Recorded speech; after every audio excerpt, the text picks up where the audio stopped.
Welcome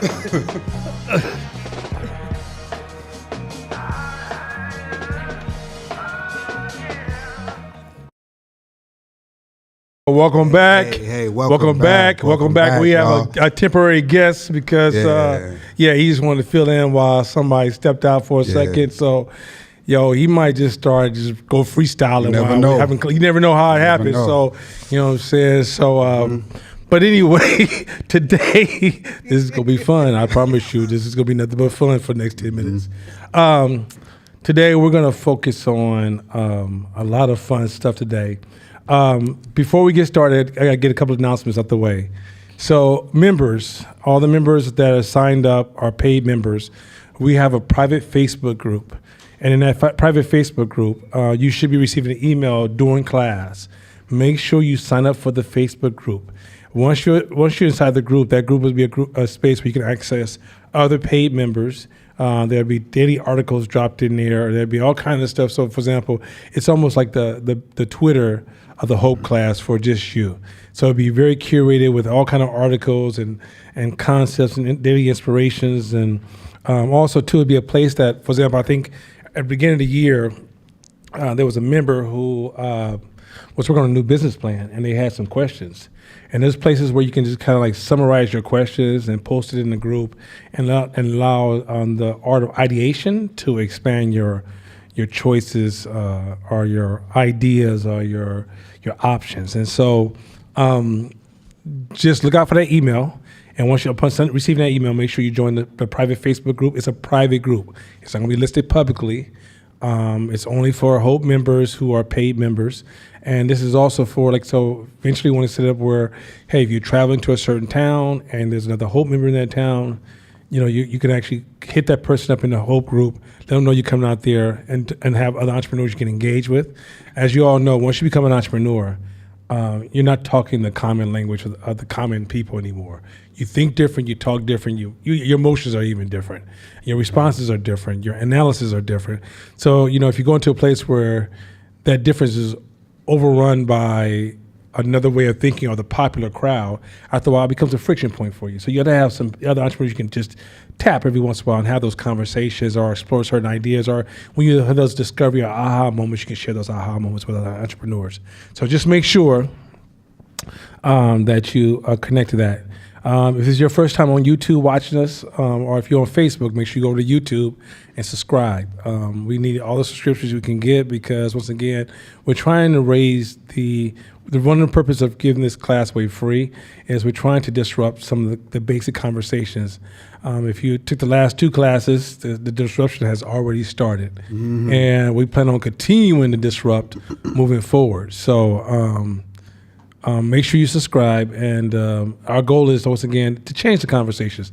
A lot of these entrepreneur class conversations are motivational, but they're not tools. You need tools. After you're motivated, what do? Like, for example, imagine, you go to Home Depot and you buy you some overalls and you're real motivated to build a house, and somebody pump you up that you can build it, you can do it. I know you can do it. But after a while, when it comes down to it, you need to know what you need to understand what to do in order to achieve your goals. And so this class is really aiming towards disrupting, but also introducing tools that you just usually don't hear in a lot of these entrepreneur programs. And no attack upon them, because I think they do serve a different purpose, but I just feel like we need more. And that's one of the reasons we started Hope, was because we feel like we needed more. Anything you want to add to that? Yeah, we do. We just need to stick together as a community. It's just too much. It's just too much. So instead of going to Home Depot, shopping around, get the people that's outside of Home Depot to help you build the house. Think about it. Okay, so we gonna keep. Okay. All right. Let's go. No. Court, where are you? Man, it's like he disrupt some things. He just flavor the class. Yeah, I'll buy you a clock, bro. So, and don't y'all dare applaud when Court walks out the door. You understand me? Because we got to show Cal some love. You know what I'm saying? We ain't even get started yet. Don't even worry. You know what I mean? Come on. These are all right. Let's get these slides going. Also today, I'm gonna try to ground you guys some. We had an interesting conversation in our Monday meeting. By the way, let me say something. Make a quick announcement. Really excited. We're on the edge of signing a new lease at a new location in Jack London Square. Beautiful location. Yeah, Clap it up. yeah. So Go. I had a Flavor Flav hold it down till you got here. Hey, just relax. I was just getting warmed up. Yeah. I didn't touch your salad. Pause. Wow, that's crazy. That was crazy. That was That's wild, right? That was wild. He didn't touch his salad. Wow. Wow. Anyway, That's wild. hey, make sure we clip that one and run that one back. Yeah, This cat- delete all that shit. Yeah. But he's famous. Just really Crazy. said, do not touch his salad. Anyway, so we just we're on the edge of signing a new lease, and I want to say thank you to all those who've supported 5T Media as a company online. We got this huge space upstairs, surrounded by glass, and its ceilings are like 40 feet high. It's just crazy height. This place is definitely a showpiece, a beautiful piece. Hey, let's give it up to Kev for holding it down for 3 minutes. You know, because it was the most important 3 minutes of the class. You understand me? No, he was flavor. He was just.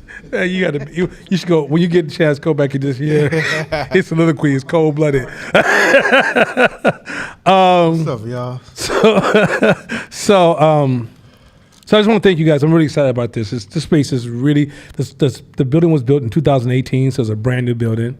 It is absolutely beautiful, and we're going to start our build out next month. And so we're really excited. This is going to be a showpiece where it's one of those iconic locations in Jack London Square. Once you see the space, you've seen the space before because when they built it, I even saw the space. I didn't, I thought it was going to be a fancy high-end restaurant. It was going to be built in the space because of how beautiful the space is. And when they put it up for lease, Mashama went down there and the guy was like, yeah, we want 3-something a square feet.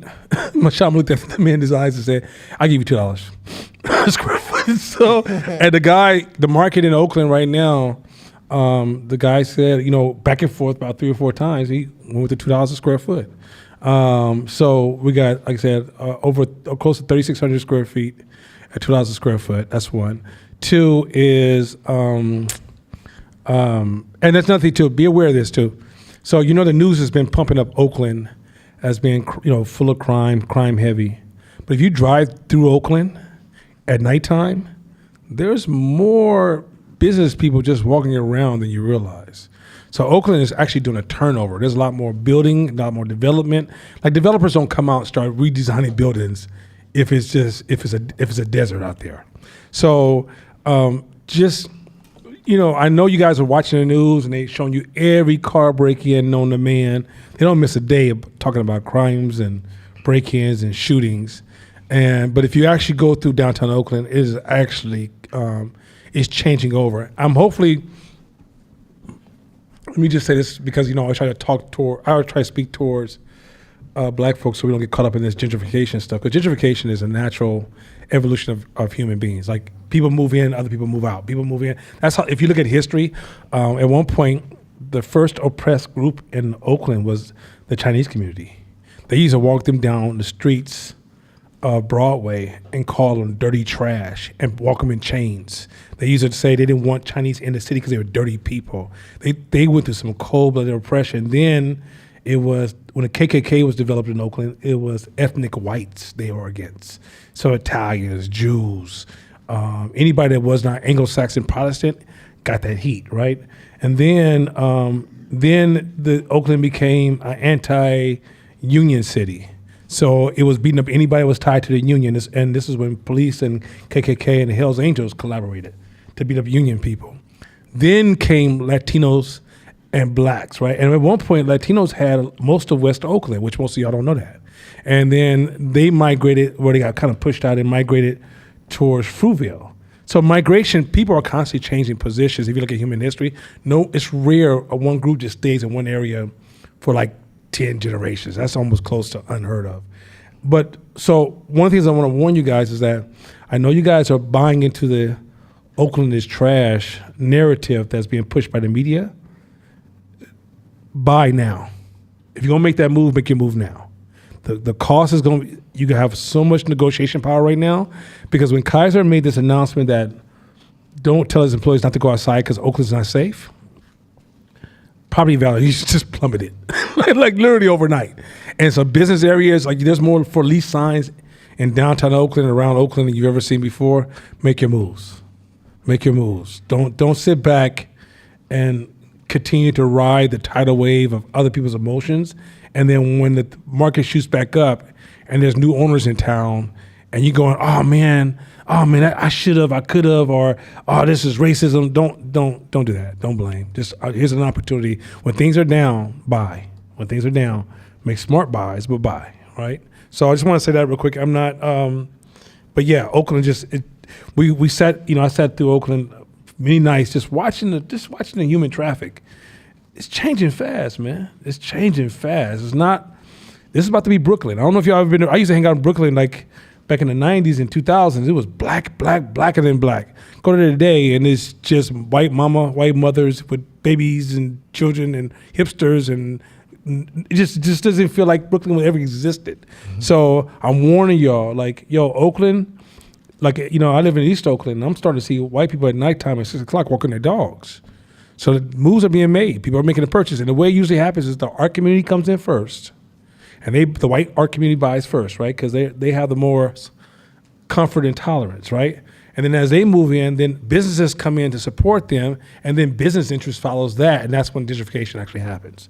So gentrification is usually started by the art community coming in first. So don't sleep on it. Don't fall. Just pay attention. So with that being said, anything you want to jump into before we get into the class? All right. Rock and roll. Okay. This man might be working, so I got to check in. I got to check in with his brain, because he be on that next level. All right, let's get to the next slide. I want to take a quick second and real quick, radical responsibility. So we want to kind of recap that, but I'm going to recap it so fast, but I also want to I want to check in to see if you guys have any questions. So radical responsibility is really simple, because I want to fix, just want to tweak one part, because we really took time to really like tear it down to like the molecules, but I want to make sure that you can kind of process it quickly and apply it effectively. When something happens to you, it may not be your fault, but it's your responsibility. But when it's your responsibility, this is what your brain's going to try to do. Turn it into a fault, shaming, blaming conversation in your head. So something happens in your business, and you're like, I'm going to take radical responsibility, which then you're going to then implement fault and personal shame.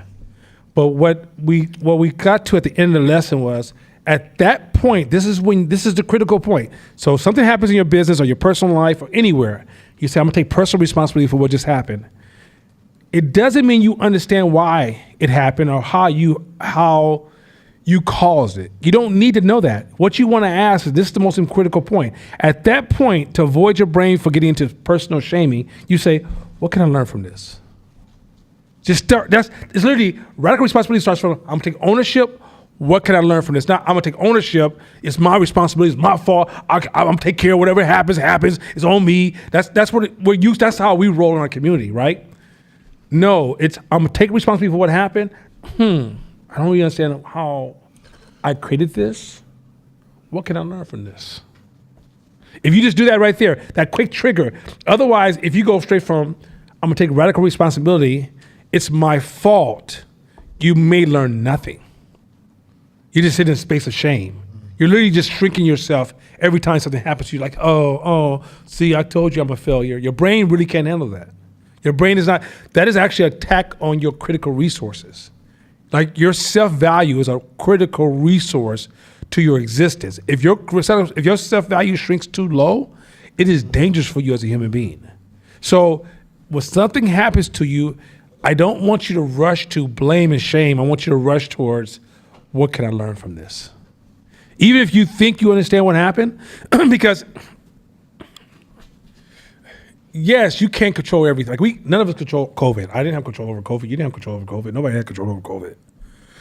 But when COVID happened, I spent the whole time going, what can I learn from this?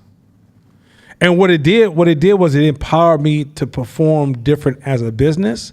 It helped me see weaknesses I did not see. It allowed me to invest in certain opportunities that I may have missed because I was stuck in this. I could have got stuck in this emotional space. Because if I would have said, I'm gonna take radical responsibility for COVID, and then run around crazy trying to make everybody on my team happy and trying to save everybody, I didn't benefit from it. But if I say I'm gonna take radical responsibility and I say, what can I learn from this? Every crisis that happens to you becomes an upgrade. It's almost like you can read books, but sometimes when you don't have relevance, it doesn't stick, right? Like I can teach you a principle, an idea, I don't know if that's relevant to me, right? But what makes something stick is when you have an incident or a traumatic moment or a highlighted moment that you could tie to the principle. So radical responsibility is almost a accelerated version of learning because you take everything that ever happens to you and go, what can I learn from this? How can I benefit from this, right? And all of a sudden, some of your trauma crisis creates superpowers for you. But many of you guys are under the weight of your trauma because you never sat down and said, well, what can I learn from this? So radical responsibility is by you taking ownership, you're gaining growth, right? It's like even, have you ever has anyone in this room ever been adult since the age of 18 to now and been amongst adults and still feel like a child? Thank you for that honesty. You know what that was? Because your position of responsibility was different than theirs. I tell you, so for example, you ever heard the case of when an 18-year-old child, like say your son or daughter becomes famous around 18, 19, 20, and they buy the house, the car you drive, everything like that. Have you ever seen how that disrupts families? Because now the child's in a position where they could carry most of the responsibilities, and that's a hard thing to process, right? Because we're used to like the seniors carrying most of those responsibilities, right? So a lot of times we don't realize that because we don't practice radical responsibilities, a lot of times we walk into certain groups and we shrink our value because of how we position ourselves around responsibilities. If me and Court goes out, right? Court's alpha male, I'm alpha male. Mashama's alpha male, Pastor Chris is alpha male. T. Pratt's alpha male. We walk into a restaurant, everybody's rushing to responsibility. I want to pay. No, I want to pay. Come on, man. So we got some tricks where some of us are calling our credit cards in early. Some of us are mailing the week before. Whatever it takes. It gets cold. Because at the end, it's like part of my manhood is tied to me being able to show up. Once I have to carry him, now it's, okay, let's just say he's doing bad. I said, come on, right? That's different. But he also, for example, give you an example. When I was going through my poorest time, and my wife just started working for Google. She's like, babe, let me take you to dinner. I see you're struggling, let me take you to dinner. And I was like, nah, if I can't afford to take you to dinner, we're not going to dinner. And she's like, what? I was like, just trust me. Because part of my manhood required me to be able to show up in that space, sit at the table and her paying for food, and the guy passes me the credit card, I'm like, no, that's for her. And I'm sitting there and I know I can't pay for it. It's different if you paying for it and I can't pay for it. But you're paying for me and I can't pay for it? That's a strike on my manhood. And so I had work to do to climb to a point where I could show up.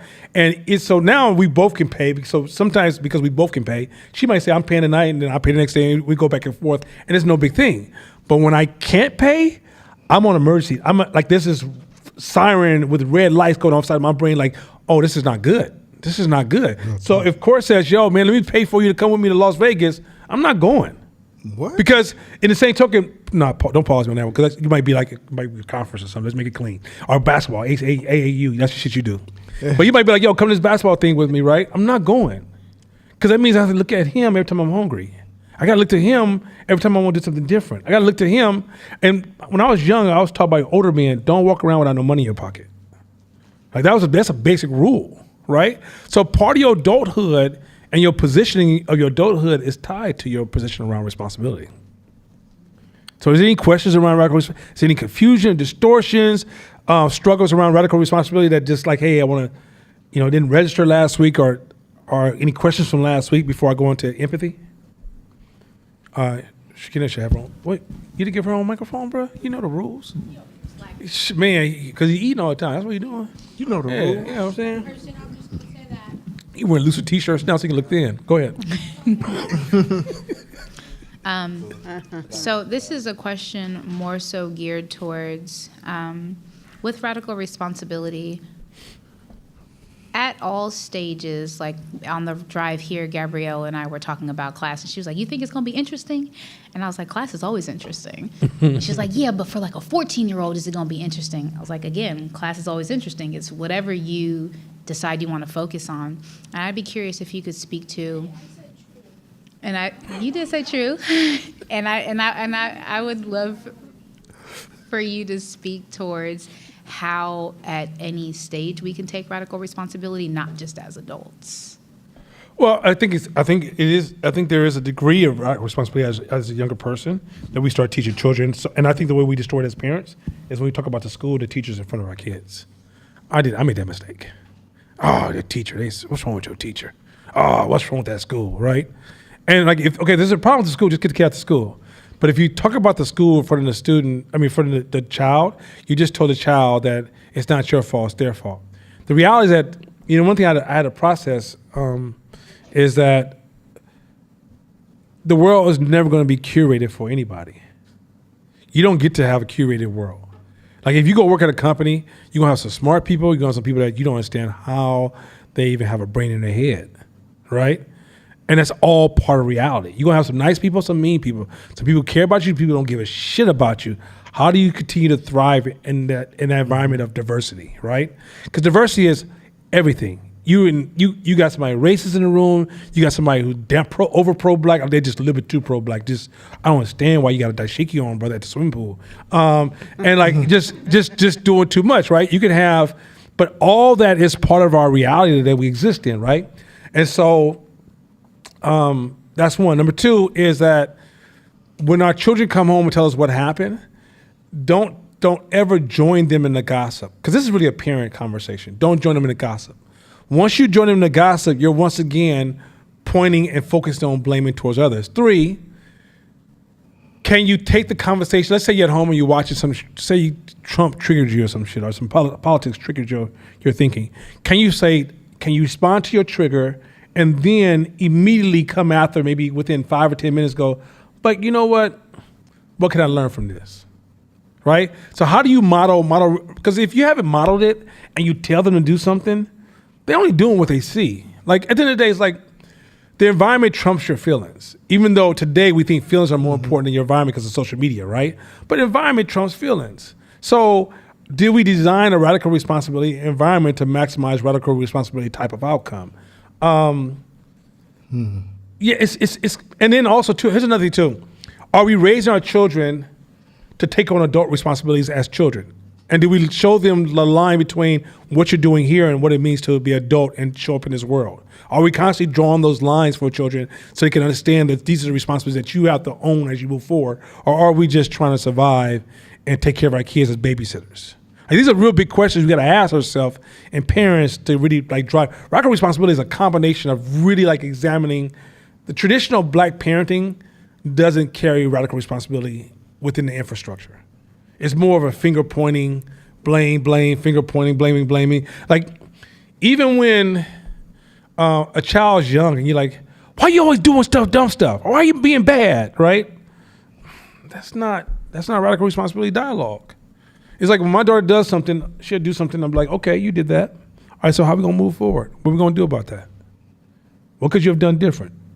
So my daughter, and like, mind you, my son called me at a younger age, so he didn't get all of this evolution, right?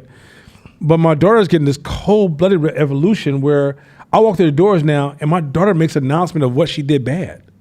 Like, so I walk through the, hey, Dad, today, your favorite thing back in the room, I broke that, and hopefully we can talk about it. And I'm like, sure, let's talk about it, right? Because why? It's like I want her to have a situation where you're never going to be perfect. Nobody in this room will ever be perfect. So how do you move through those moments when you fall, you slip, or you make a mistake, right? And why do we have to make mistakes so weighted to the point that, like, you tell people it's okay to fail, but you beat them up for failing their whole life? You know what I mean? I think that's the problem. I think radical responsibility can be curated in our children, but it also can be curated in ourselves. So the first thing to me in radical responsibility, especially when it comes to our children, is them watching us take it. So because if the dynamic of the family, every night they see you, they watch you, and there's some shit happening every night. Something that has to be, responsibility has to be taken for. So if they're watching you take radical responsibility, then step one, they already get some of the tools because they learn some of the game.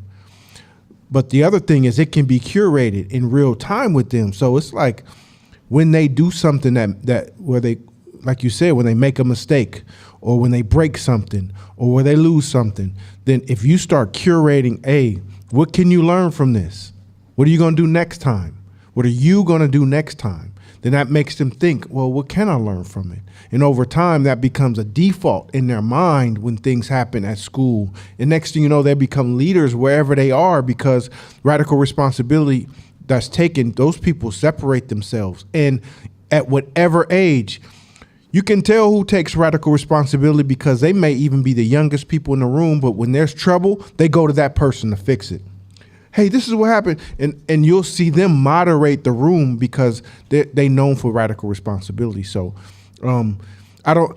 it seems so simple. What can I learn from it? But it is a practice that you got to take. It's not easy because your default is to do this. Like we said last week, we're born to do this. But our default has to be not to do this and say, all right, I'm going to take responsibility for it. What can I learn from it? By the way, thanks, Shakita, for that question. No question. Any other questions? Okay. We didn't talk about this. This is the first podcast we put out. I'm going to try to navigate this one. I'm going to try to make you guys upset a little bit. Maybe the women might get a little upset. Maybe the men may be a little uncomfortable. But I'm going to use this pathway to start the dialogue. So it's going to have a kind of a player undertone, but I'm doing this on purpose. So those of you at home, if you triggered because you got played, don't be using this class as a moment to just turn the class off for the next 5 minutes. So I was talking to Neil, and I'm gonna surface the conversation. We were talking about how people interact in public. And she was saying, sometimes when men are good men, women want to test a man to see how good he really is, right? Like, if he's really that dude. If I mess up, help me out, right? Because I'm trying to do the best I can with this. Because I was listening to the wise woman. I was trying to get some game. So she was like, a lot of times, if you show up and you're performing in all these different areas, a lot of women will come for you, right? And just so they can say, see, he ain't all that. I said, well, I don't know about that. And she says, and then she highlights how she's a woman who would never permit a man to cheat on her because that's just not how she rolls. And I said, I respect that. I said, but what about that man? I said, but what if a man who was a nice performing man dated 2 strippers? Would it be the same thing? She said, I don't know. I said, what if a man is dating a woman and he's with another woman, and she goes, that wouldn't work for me. I said, that's called blind empathy. She said, what do you mean? I said, because you don't know those other 2 women. You don't know what they're into. Well, those 2 women are into each other, and they brought the man in. I said, the reality is that a lot of times when we're trying to analyze the outside world, hey, that's no. Kel, you'll put some fire on this gasoline and this will be lit. Get my popcorn. Carry on, my brother. What my highlight point was this. A lot of times when you hear stories about other people, you project empathy, but you're really projecting how you feel on other people, not realizing everybody don't share your values, beliefs, and ideas. And just how, like, if we were to say in the bedroom, everybody has their own thing they do, right? Once again, it's some children around us, I'm gonna keep it, even though I got headphones on, I'm gonna just keep it clean. But there's things that we can all say. You can talk to a friend and be like, oh, you do that? That ain't my thing. I do this. And your friend might say, that ain't my thing, right? But what people like in the world is so different, right? If a man could be like another man, or a man can like whatever, then who's to say what people find attractive? And so when you see something on the streets, you will find yourself getting upset, like, oh, I can't believe that other woman's messing with her man. Maybe they like that. Maybe that's their thing. But it's really easy for you to sit and project your group of values and your ideas because that's your comfort zone. Right. Let me take it a little bit further. And I want you to kind of like sit there, because when you think about it that way, it kind of like hit home, because we've all seen a situation where, oh, is he or she's cheating? You're like, maybe she knows. Maybe that's what they do. Maybe that's their thing. But in your mind, you're thinking, oh, I wouldn't permit that. Well, maybe not today. That's another thing too. Who we are today and who we are under different circumstances we're two different animals, right? This is important because that same part of your empathetic mind that allows you to have that conversation allows you to look at customers. So, for example, you have a car. You tired of that car, right? You drove that car for 50,000 miles. You tired of it. You think the car is trash. So when you get ready to sell it, it's kind of hard, and you kind of feel like the car ain't worth that much because, you know, I know the ins and outs of this car. I've been driving it for 50 years. It ain't like it used to be. It's just not the same car.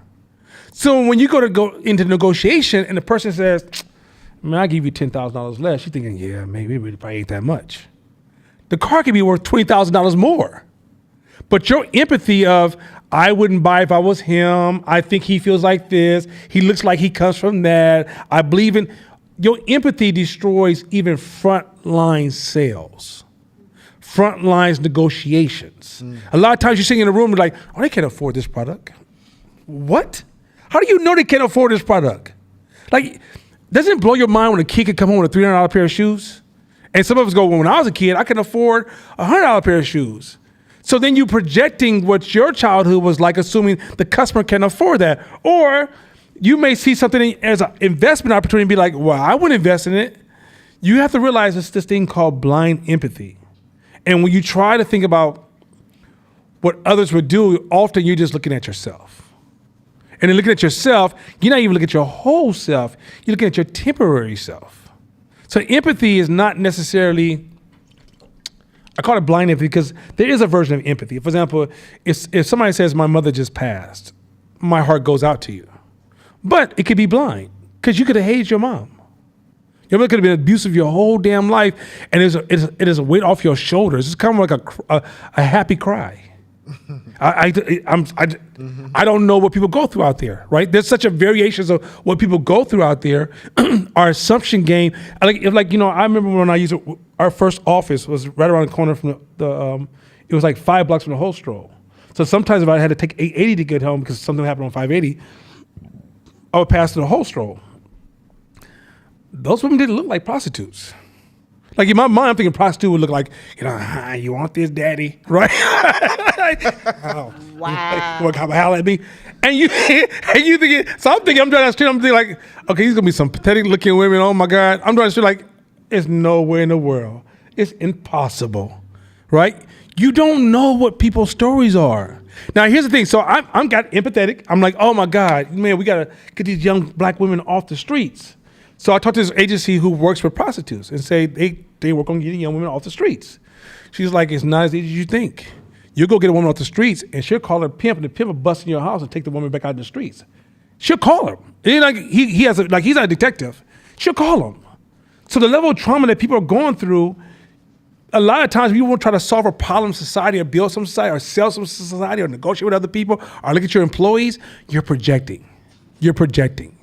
And it's so important that you don't project. It's so important that you take time and slow down and realize, say to yourself, when you analyze somebody, it's my projection. If you start from there, it gives you a chance to develop insights. So every time you experience something, because the world might be safe, the world might feel like a television episode to you because all you do is project. You don't see the real world around you. You don't see the variation of behavior. You don't see the why. Like, for example, when y'all hear about stuff in the entertainment world, like, oh, Diddy did this, or R. Kelly did this, or something, And y'all are surprised? I'm like, whether they did or didn't, I'm like, I'm not surprised. Hell no. And you don't even, and even when you're surprised, you're assuming the women were innocent. Right. And then later on, if you find out, oh, they weren't, you're surprised still? Like once you realize you can't judge from our seats. We're not on stage performing, and there's this super powerful, charismatic energy they put out from performing that causes human beings to do things that you in your safe space can't imagine.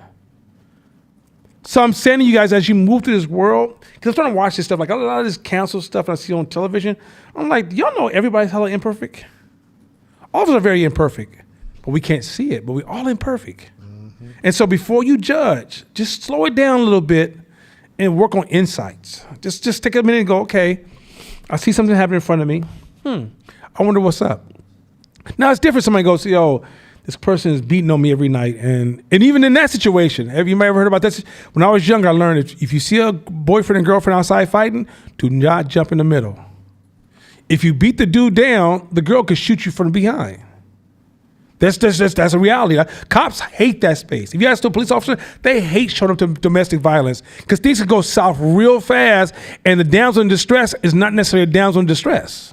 Mm-hmm. Or you date somebody who used to get beat on, and you think you're gonna come and save that person, and they say things to you make you almost want to hit them. And you'd be like, "What you just said to me? Oh my Lord, you gotta leave." like this goes south because in the end, it's like you don't understand people, and trauma changes things around you. So because there's so many people going through trauma, things are just everybody's wearing their mask. But when we remove the mask out, the diversity of human beings is crazy. So just yeah, go ahead. Can I tell a real quick story? Yeah. By the way, somebody said he know crackheads too. I'm just saying. But he said, "How can I be court?"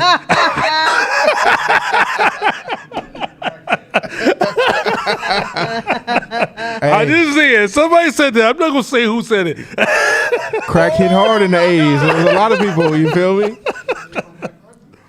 To your point though, my this is maybe 15 years ago. A friend of mine called me and said, "Hey, I need you. We got a ride." I'm like, "Let's go." He picks me up.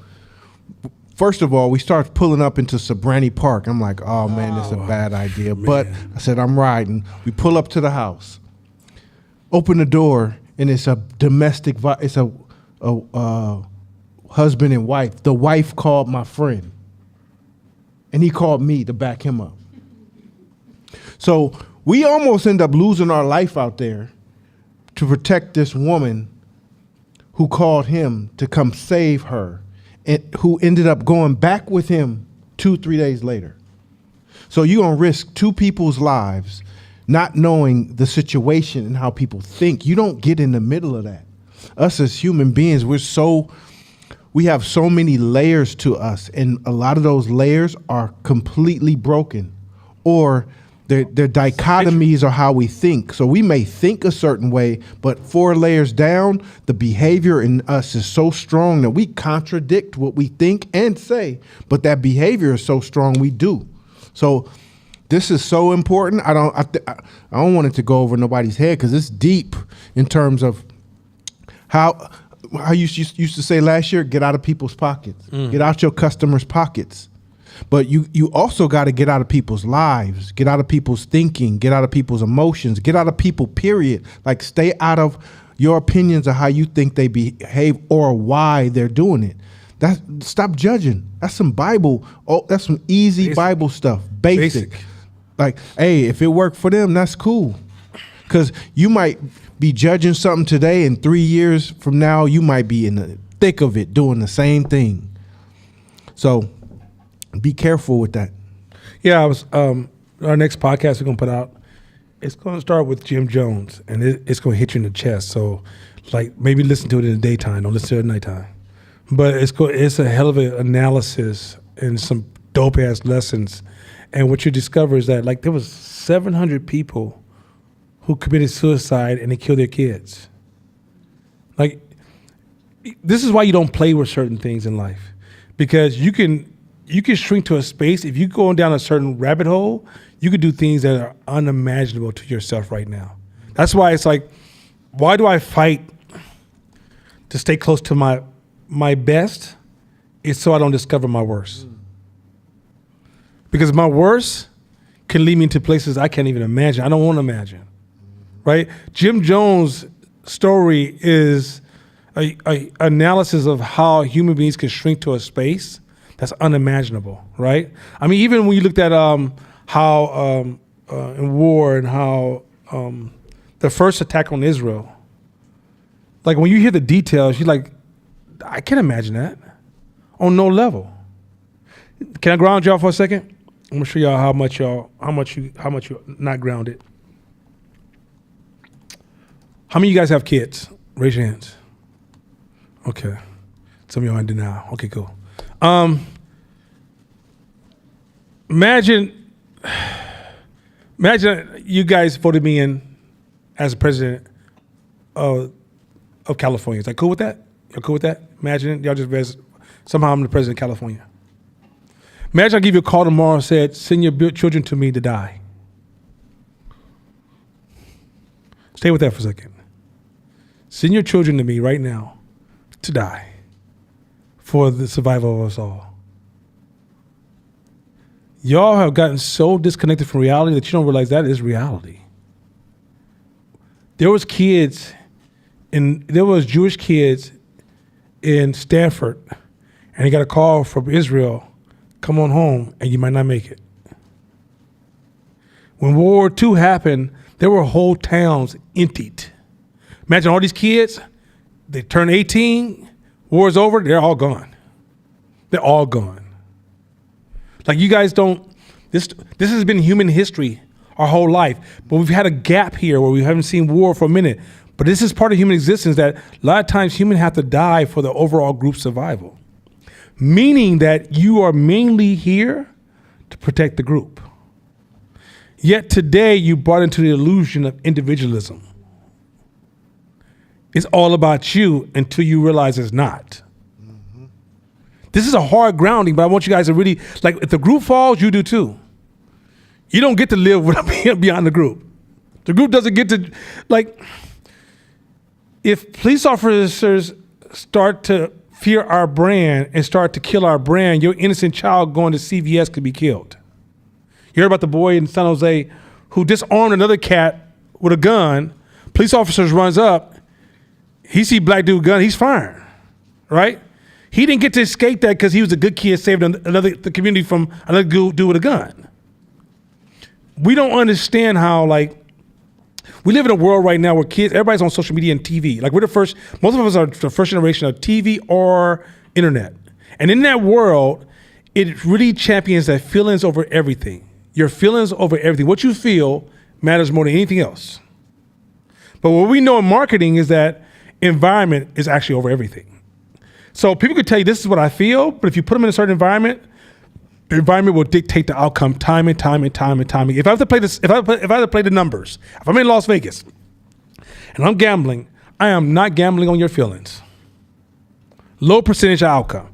Yeah, it might be an anomaly here and there, but we're not talking about anomalies. 1 in a million. We're talking about majority of you are going to respond to your environment. You could be a straight up square who's scared to fight right now. Let me throw you in the worst prison where they're throwing down. They throwing them hands.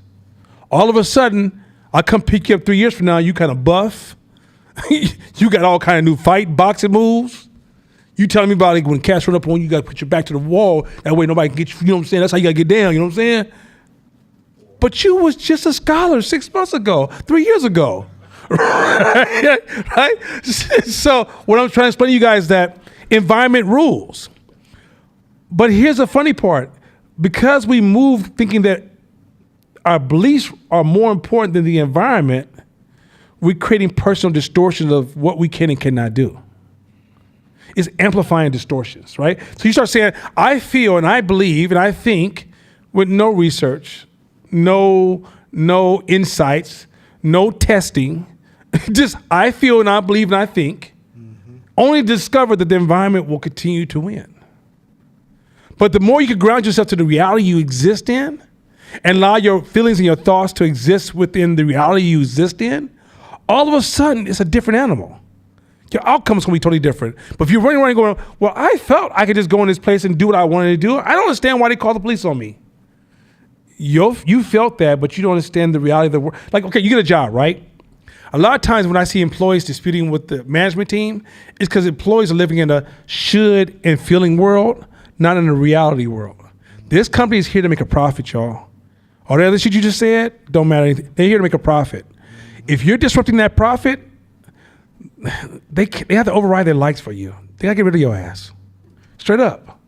All this, but I liked them and we were so close and we met so much each other. They're here to make a profit, people. No offense. So even if you move in, like if you go to a certain neighborhood and your brand threatens my ability to make some money, they gotta push you out. They gotta bring the force of their masculine sensitive systems to push you out. You might, oh, that's racist. You gotta get a little bit honest about how reality works. So the more you become grounded, the more you can understand the outcome. But here's the other thing about becoming grounded. You can also see opportunities. You start off with, the more you ground yourself, the more you start saying, oh, if this happened, people are absolutely gonna need this. People say, well, I don't care. I don't need no food. I don't care about no food. I'm gonna go over there and do whatever I wanna do. Yeah, we're gonna have food for them. Because this thing called what people say and what people do are two different things. In the marketing world, often people will tell us, this is what I do, and we put a camera on them and they do the opposite. Every time the situation happens, they do the opposite. But if you put a camera in front of them, they say, no, but I do this every time, which is called pluralistic ignorance, right?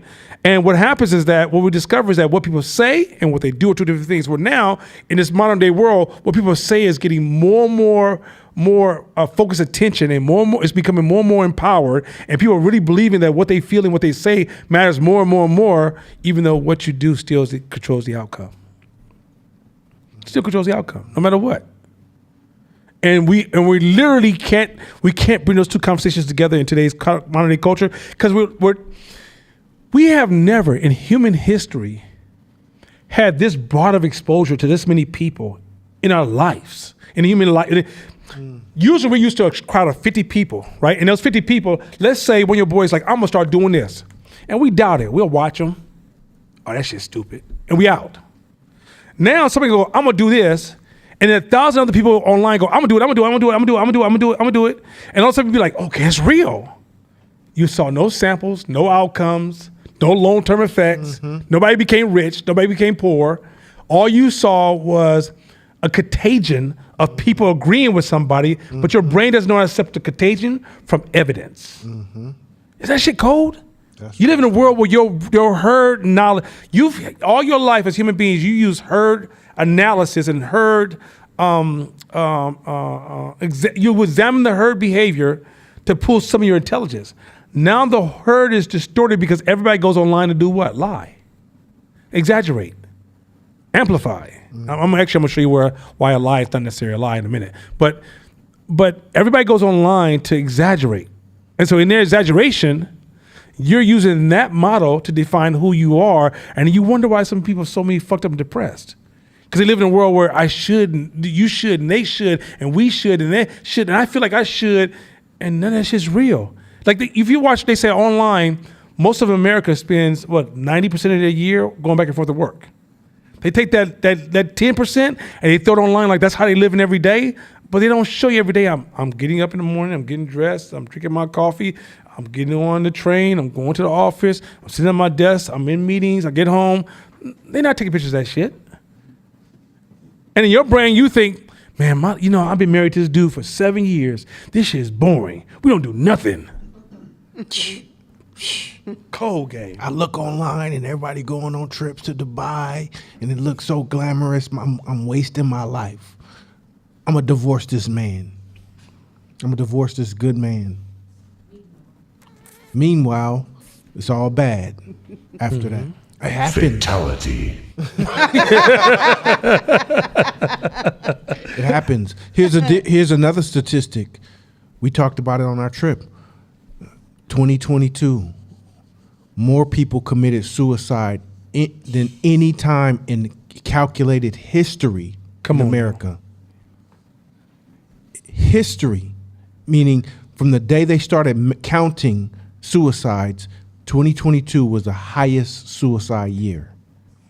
So that glamorous shit that we all seeing is a falsity. But we are so distant from reality. Our minds, I've heard this more times than any time I've been around. Well, in my mind. Yeah. Well, in your mind, what about reality? Let's compare the two, because we have allowed ourselves to create any kind of narrative, false reality, and if it aligns with others' false reality and you get a certain amount of likes, then you create this bubble that almost feels like real reality. And they can speak to you in that reality, and all of a sudden you can create a whole ecosystem in that reality. You can lose yourself in that reality. And over time, you forget real reality until reality hits you. And when reality hits you in the face, you're like, oh shit, what was that? Let me cancel them. You shaming me. Like we as entrepreneurs, we don't get that luxury. Reality, our survival is based on our relationship with reality, period. So we don't get the luxury to be, well, in my mind. We got to be looking at the numbers. We got to look at the data. We got to know where we are skill-wise. We got to know what our resources are. I can't close my eyes and say, I can jump 15 feet. No, I can't. Now, what tools do I need to jump higher? But I got to calculate everything around that to see what's possible. And so there is no in my minds. Now, you can dream, but you have to step out of that dream and go and become a realist and a critic of your own dreams. And that's what our issue is, I think. You know, I was at this place called Shangri-La, because every once in a while, like maybe once or twice a week, I eat straight vegan, right? I'm not going to full vegan, but every once in a while, I was like, I like the, it's a clean feeling if you eat vegan as much as possible, like when you can. It really does feel, it's like your body, you feel it. You can feel the difference. So every once in a while, you know, I give me some beans and some vegetables, and I load up. And I was telling somebody the other day about when you meet like these super liberal earthly people, they don't see you. They never do. Like, them are some of my worst clients I've ever had. You know what they do? They say, oh, I really like you. They don't see you. They're projecting their values on everybody they see. Oh, I like you. You're so wonderful. Oh, no, you're so amazing. Piss them off. And you'll see the devil come out of them like you've never seen before. Because why? They're not connecting to you as a humans. They're connected with themselves. And all they look at you is to fit the model of what they want to see in the world, not what's really in the world. Same thing happens with any kind of super pro-black folks do the same thing.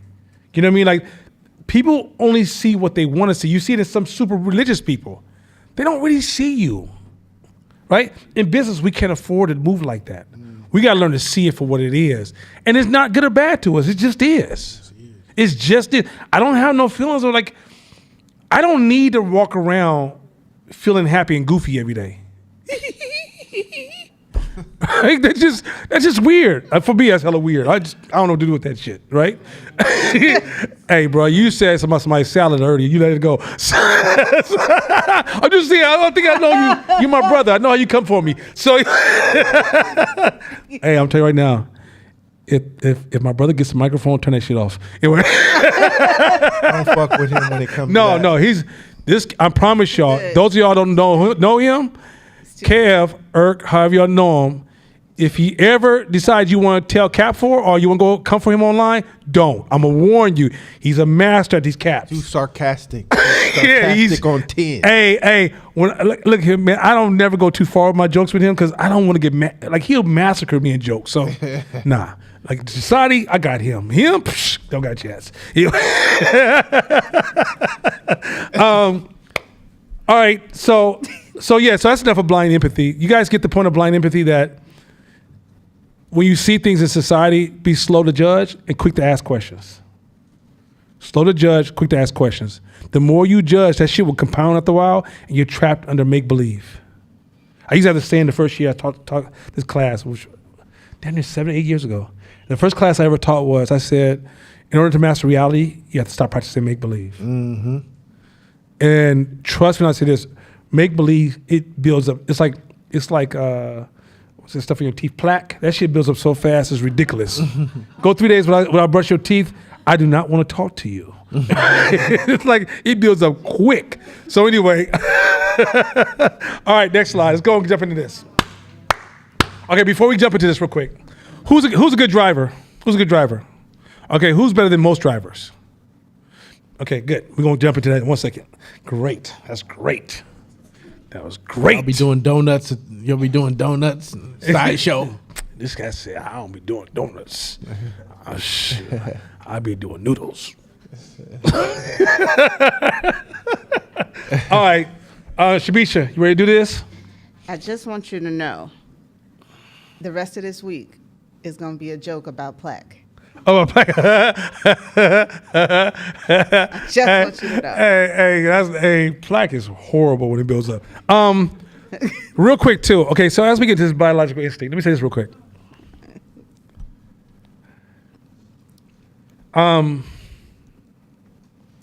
This is one of these areas where there's a part of you that you'll never understand. There's parts of you that, well, it's not never, but it's going to be hard to understand. Let me say this before we get started. The brain does this thing where, you know how when you move through life, you think you're reacting to things? Actually, you're predicting things. Your brain predicts nonstop. If you just jump up right now and go to the restroom, your brain is going to predict every move it needs to take before you get there for you, right? If you hear a sound, your brains can predict what that could be and start preparing your body for the reaction out the gate. All day long, your brain predicts, it doesn't react. Now, it feels to you like a reaction. Let me be very clear. What you feel is you is not necessarily you. Stay with me. What you feel is you is not necessarily you. You have so many, I'm using metaphors, intercepting systems or interacting systems that are working together to keep you alive and safe. It doesn't care. Your brain cares about two things that's very important. One is survival, protecting resources, right? Keeping your body, because your body eats up so many resources, right? The second thing is reproduction. Two things your brain is driving for, resources and reproduction, right? So in this conversation we're about to get into, there's this whole level of intelligence that's built into your biological system that is designed to save you and protect you. And even the version of what you call you, which is something you manifest from your childhood to your adulthood, there's a lot of survival mechanisms tied to that version of whatever that you is. Like a child, when they first born, they're not born with an outer sense of self yet. We grow and develop that outer sense of self. And after a while, because all self really is a group of stories we tell ourselves, right? And after a while, the threat of self is almost to your brain like threat to your life.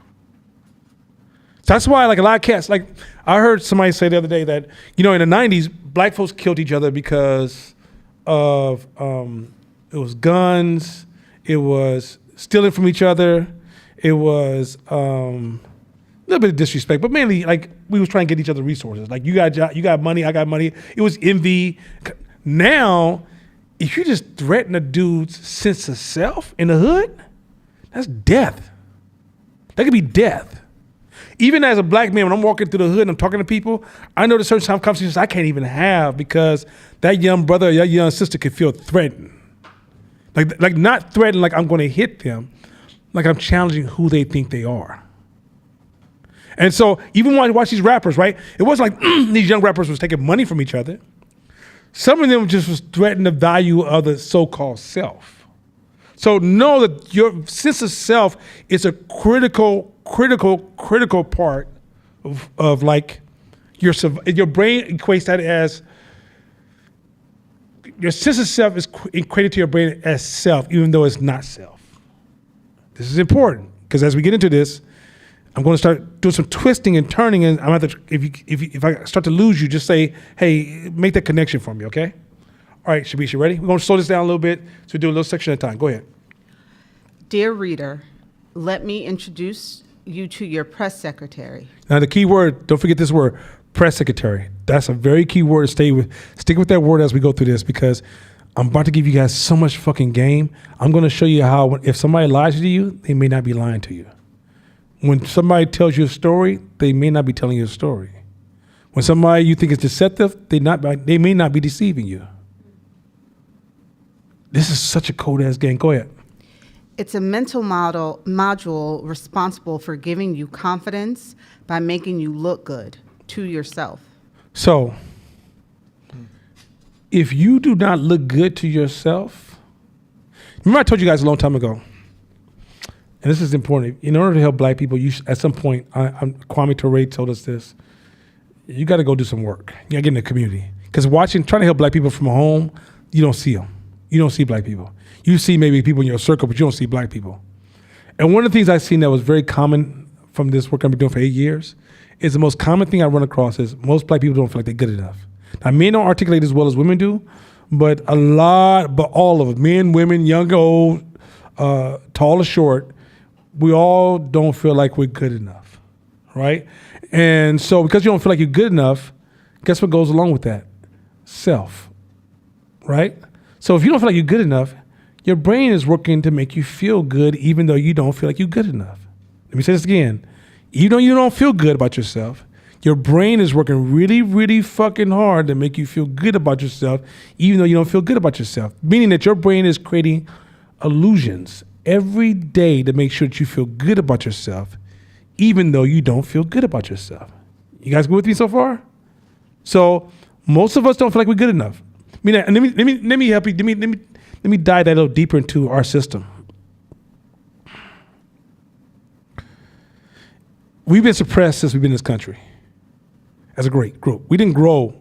That's why our challenges with white folks is not because white people are nobody's greater than nobody, right? But if you suppress a group for all the way to 1990s almost, like internet, I think that's when the internet really took off. The late 1990s, black folks have been suppressed economically by middlemen, by Jim Crow, by slavery. Been a suppressed group to the 90s. Suppressed. I mean, you're not getting paid the same. You can't live in the same neighborhoods. You can't have the same opportunities. You can't tap into our shipment systems. You can't have access to some of our suppliers. You don't get the same education. You don't get the same resources. Oakland was segregated since the 70s. You ain't getting nothing. Like, we're going to defund that. Defund the police. You mean, before we was defunding the police, we defunded the hood, right? And so the reality is that black folks, you've been suppressed for many and many, many, many years. So you can feel good amongst us, but when you drive through Rodale or you drive through Palo Alto up in the hills, you drive through Piedmont, Oakland Hills, you feel it. You feel like something's missing. Why don't we have that house? You get in your car, you drive from Oakland to New York, and almost every high rise, you just automatically assume no black person owned that high rise. Most of y'all never seen a black bank a day of your life. Where you walked in, the bank actually had money. Black bank without no money, that's funny. But like, you never been to a black hospital. You never been to a black hotel, most of you guys. If you did, it was really small, like 4 or 5 rooms. Many of you guys have never really experienced a rich black ecosystem where your teachers, your hospitals, your banks, your farming system, your food sources, everything was all black reinforced, and you got a chance to see different tiers of black performances, from the worker all the way to the top leaders. Most of us have never seen a black person run a state, run a nation. I ain't talking about elected to office. We're talking about, I'm like, for example, in New York, there's families that own the property in New York that they don't even publicize who they are. They got so much money. But if they decide we're going left, United States government going to all of a sudden have an epiphany. I think we need to go left. Right? You see all these powerful people controlling culture. You look at Hollywood and you realize, yeah, we're still trying to get jobs. We're not running shit like that. And you see this, right? Even when Obama became president, most of y'all thought, ain't no black man about to be president. And you're like, wait, what? a black man was president? But still, there's something inside of you that says, I don't think we're good enough. And as you carry that, some of y'all are aware of it. Some of you is deep undercurrent, right? Some of you guys have never left your city. Some of y'all just lived in Oakland or Chicago or New York your whole life. You ain't never really went anywhere. Never even been to Europe. You've never been to South America. You've never been to Hawaii. Never been to Africa. Never been to Asia. All you saw was television versions of all that shit. And you're so sensitive that a single person in a land like China, say China has 2 billion people, a single Chinese person can say a racist term to you and make you want to get back on the plane and go home because that's how low you feel. If you told a rich white man, hey, cracker, he would look at you like, oh, get him out of my way. I don't, it would bother him zero because his confidence from his evolution says, oh, he must be damaged. I don't have time for this. I'm busy. Right? But for you, you'll say in reverse, oh my God. See, this is why. And then soliloquy. You see where I'm going with this? Don't feel like you're good enough. One person could come on television and say nappy-headed heifers. And guess what? Oh, he got to be canceled. He must be canceled. One person said that, and you just that damn mad? Now, it's different if the system's pouring money into somehow, just making black women with afros and watermelons in their next poster. I get that. But a single person got you pissed off? Think about this. A single person. Now, in the hood, a single person can't move you like that. I want y'all to pay attention to this. If you're in the hood and crazy ass Mike say every time you come out your house in the morning to go to school, where your ugly ass going today? You'd be like, fuck you, Mike, and keep it moving. That's it. Conversation's over. You're not even mad about that, right? But let Mike be white. Hey, nappy-headed heifer, where you going? Oh my God. Oh my God. You would lose your damn mind. I'm trying to show you how deep our trauma is. This is real shit. Yeah, we laugh because we're amongst ourselves, but it's some real shit. It hurts, right? Ashley back there having a heart attack. So I'm trying to bring to you guys attention that our trauma is so real and so intense.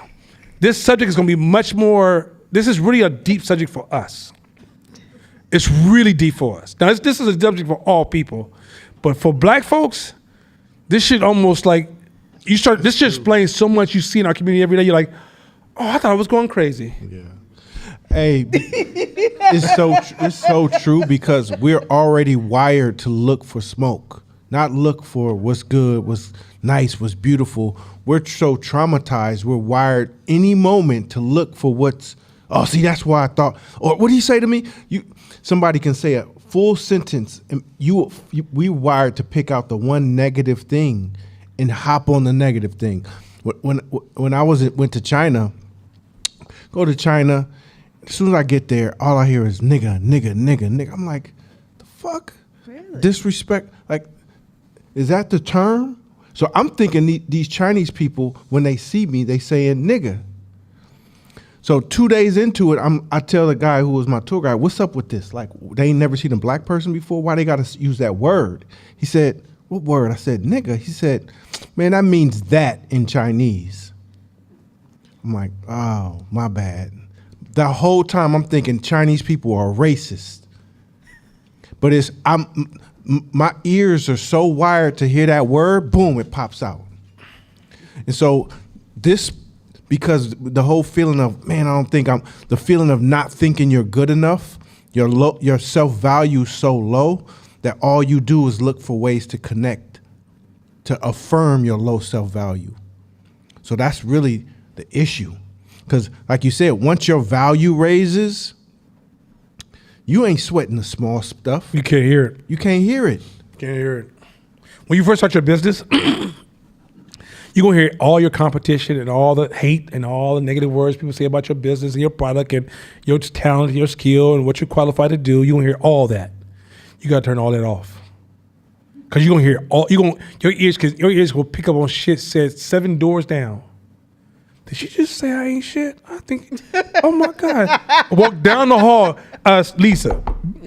Were you talking about me or what? What? I heard you, Heifer.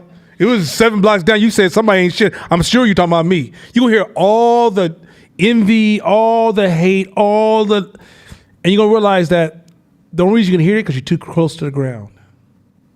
The higher you climb, the less you will hear the trash. When I first started my business, man, everybody that was in my trying to climb next to me was just, you ain't shit, you ain't this, you ain't gonna never be. Man, I just put my head down, just continue to work on my stuff. And one day I looked up, they were all gone, still on the ground, hollering at each other now. And it's always somebody down there talking about somebody else. Mm-hmm. And so when you get to that point where you're having all this is how you know you're close to the ground, when you're having ground level dialogue every day. King Kong ain't got shit on me. So like if you always running around saying, you know, if your life is full of barbershop talk and scrolling Instagram or whatever social media tools you're watching, you're too close to the ground. You're too close to the ground. When you come off the ground, you talk and you look and you think different. Because when you're close to the ground, I promise you, you'll hear, you know what she said, he said, you know what, I think he don't like, you know what he told me, I'm gonna tell you. And then somebody, and they didn't tell you what ground level low people do. They come up to you and be like, hey, what's name said, he was hating on you yesterday. He told this other dude, and this dude spoke on your shit. I'm just trying to tell you, man, I'm just saying, watch out for cats like you, because cats like that be hating on brothers like you. And you over there like, yeah, thanks, man. I'm glad I appreciate that. Next time I see him, I'm gonna give him those side eye. When you perform, you don't even think you'll see him again. Because what happens is that envy is a human nature, right? And I mean, if everybody's at the bottom, nobody feels they're good enough. Everybody needs to justify where they are by talking about you. If I ain't up there, it's because of you, not because of myself. Because they're not practicing radical responsibility. But if you listen to that trash long enough, you'll start diverting your efforts towards, instead of working on your business, you start working on dealing with them or showing up to their conversations. Mm-hmm. And as you show up to their conversations, you wasted so much time as opposed to just stay focused on what the fuck you building. Mm-hmm. Mm-hmm. Guys with me so far? Mm-hmm. All right, let's jump in and keep this going. Because it's about to go there. This module was identified and named in a 2007 paper by psychologist Robert Kurzban. Now, real quick, when you see those names like that, go look that shit up for yourself. Don't be a grown ass person sit in front of another grown ass person and say, Nana told me. Like, own that shit for yourself. Be your own man and woman. Don't sit there and be talking about, well, Nana told me, and this is why I say what I say because Nana said. Keep going. And Athena Actipis, they proposed that the press secretary and overconfidence in large part exists because confidence is so important for us socialists. So as human beings, in our group, in our survival, confidence is sexy. Confidence is currency. If a man or woman walks in a room and is confident, their looks just went up 3 or 4 points. Their value just changed. If somebody's highly confident walking into a business room, it's highly likely you're going to automatically assume they're worth investing in. Confident people move totally different in this world than people who lack confidence. Confidence is a major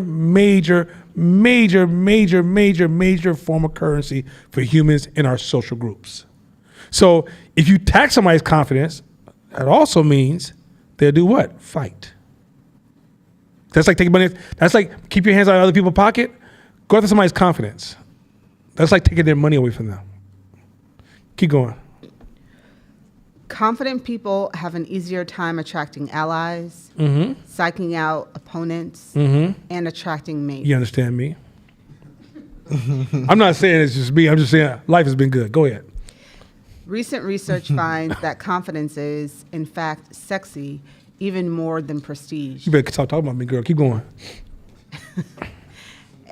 Everyone from a Nobel Prize winning French scientist, Marie Curie, we must have perseverance and, above all, confidence in ourselves. So, mothers and fathers, as we raise our kids, protect your children's confidence. If a child loses their confidence, they're also more prone to what they call that peer influence. When they have confidence, they can lead their peers. But they lack confidence, they're prey for the person in the room that has all the confidence. And you don't need to be intelligent to have confidence. I know a lot of people who are dumb as hell but got confidence, right? There's an argument that the reason Trump is so attractive to people is because he has confidence. He's confidently ignorant. He don't give a shit. I don't need your proof. I said what the fuck I said. Give me what the fuck I said, right? But if he was ignorant, but if he had confidence in his ignorance, that's not what we're talking about. You have to. If he moves with confidence, you don't even have to speak well. So don't. It's so critical. Protect, guard, and invest. And I do mean this. Invest in your children's confidence. Keep going. To a Jamaican political activist, Marcus Garvey, if you have no confidence in self, you are twice defeated in the race of life. Say it again, because maybe somebody's didn't hear that. That's okay. So first of all, Marcus Garvey. If you ask me if I had to rank all my favorite black leaders of all time in my lifetime that I know about, well, in the 1900s, because there's some go back further. I think rank higher than Marcus Garvey, but in the 1900s, Marcus Garvey's my number one dude. Right? Read that line one more time. He said, If you have no confidence in self, you are twice defeated in the race of life. Okay, so watch. Remember I said the number one thing black people are suffering from is a lack of self-value. So if you don't have any confidence, you're not defeated once, you're twice defeated. Twice. Nobody has to whoop your ass. You're already defeated. See, I learned this from my first experience as a young man. I was 19. No, in my 20s. Young lady, I was flirting I used to be in San Francisco. I was getting at them. I'm on the corner. Every bad girl that passed by me, she don't get that language, right? Young lady put me aside. Hey, blue skirt. Hey, blue skirt. Come here, blue skirt. Yeah, hey, all that. That's old school. That's old school flirtation for the youngsters back there. So, young lady taught me how to display confidence. Simplify my language. Reduce the words. Look her in the eyes. If she looks back at you, and then here's the thing: if a woman would say no the first time, a man without confidence is already done. A woman would tell me no the first time, and I would laugh. So no, what I was really saying. And it always followed a yes. All human beings move like this. It's not just women. This is men. This is everybody moves like this. So when I got into business, I brought that same skill to business. Somebody tells me no. Okay, listen. So let's talk about this. My confidence says it's going to happen. Do you realize that that's gotten me so much further than you get? Because I've been in rooms with people who don't have confidence, and a person says no, and they stop right. That's the wall for them. And I look at them like, why are you stopping? There's no wall there. But in their mind, it's a wall. By the time the conversation's over, I done went 10 blocks down the street. I got everything I want, and I want. Not only did I get what I want, I re-anchored the person in what I want, and now the person is fighting me to try to regain their footing because now I continue to drive the conversation forward, right? Mm-hmm. In business, sometimes people just say no because they don't know, they're not comfortable saying yeah yet. And if you don't have confidence, you're done. Mm-hmm. You're done. Nobody's laying out a carpet for you going, come on, walk down this path. People literally say, I don't just want to see you today. I don't want to talk. Mm-hmm. So zero confidence means you don't get what you want. You're twice defeated. You live in a world where some white people are racist, but you don't know who they are. You don't know how many people are racist in wherever you're going, right?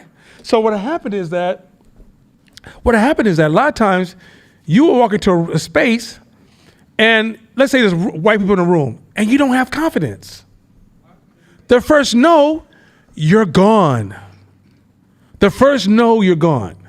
But if you have confidence, the first person, you'll realize a white person is just another human being. They're not, white skin don't give you a superpower. But if you don't have confidence, you will say it gives them a superpower. There's no, humans are just humans. Confidence is it's like something that can cut through rock. But if you don't have confidence, the world is just full of just mountains. You just can't get past them. Can I add this?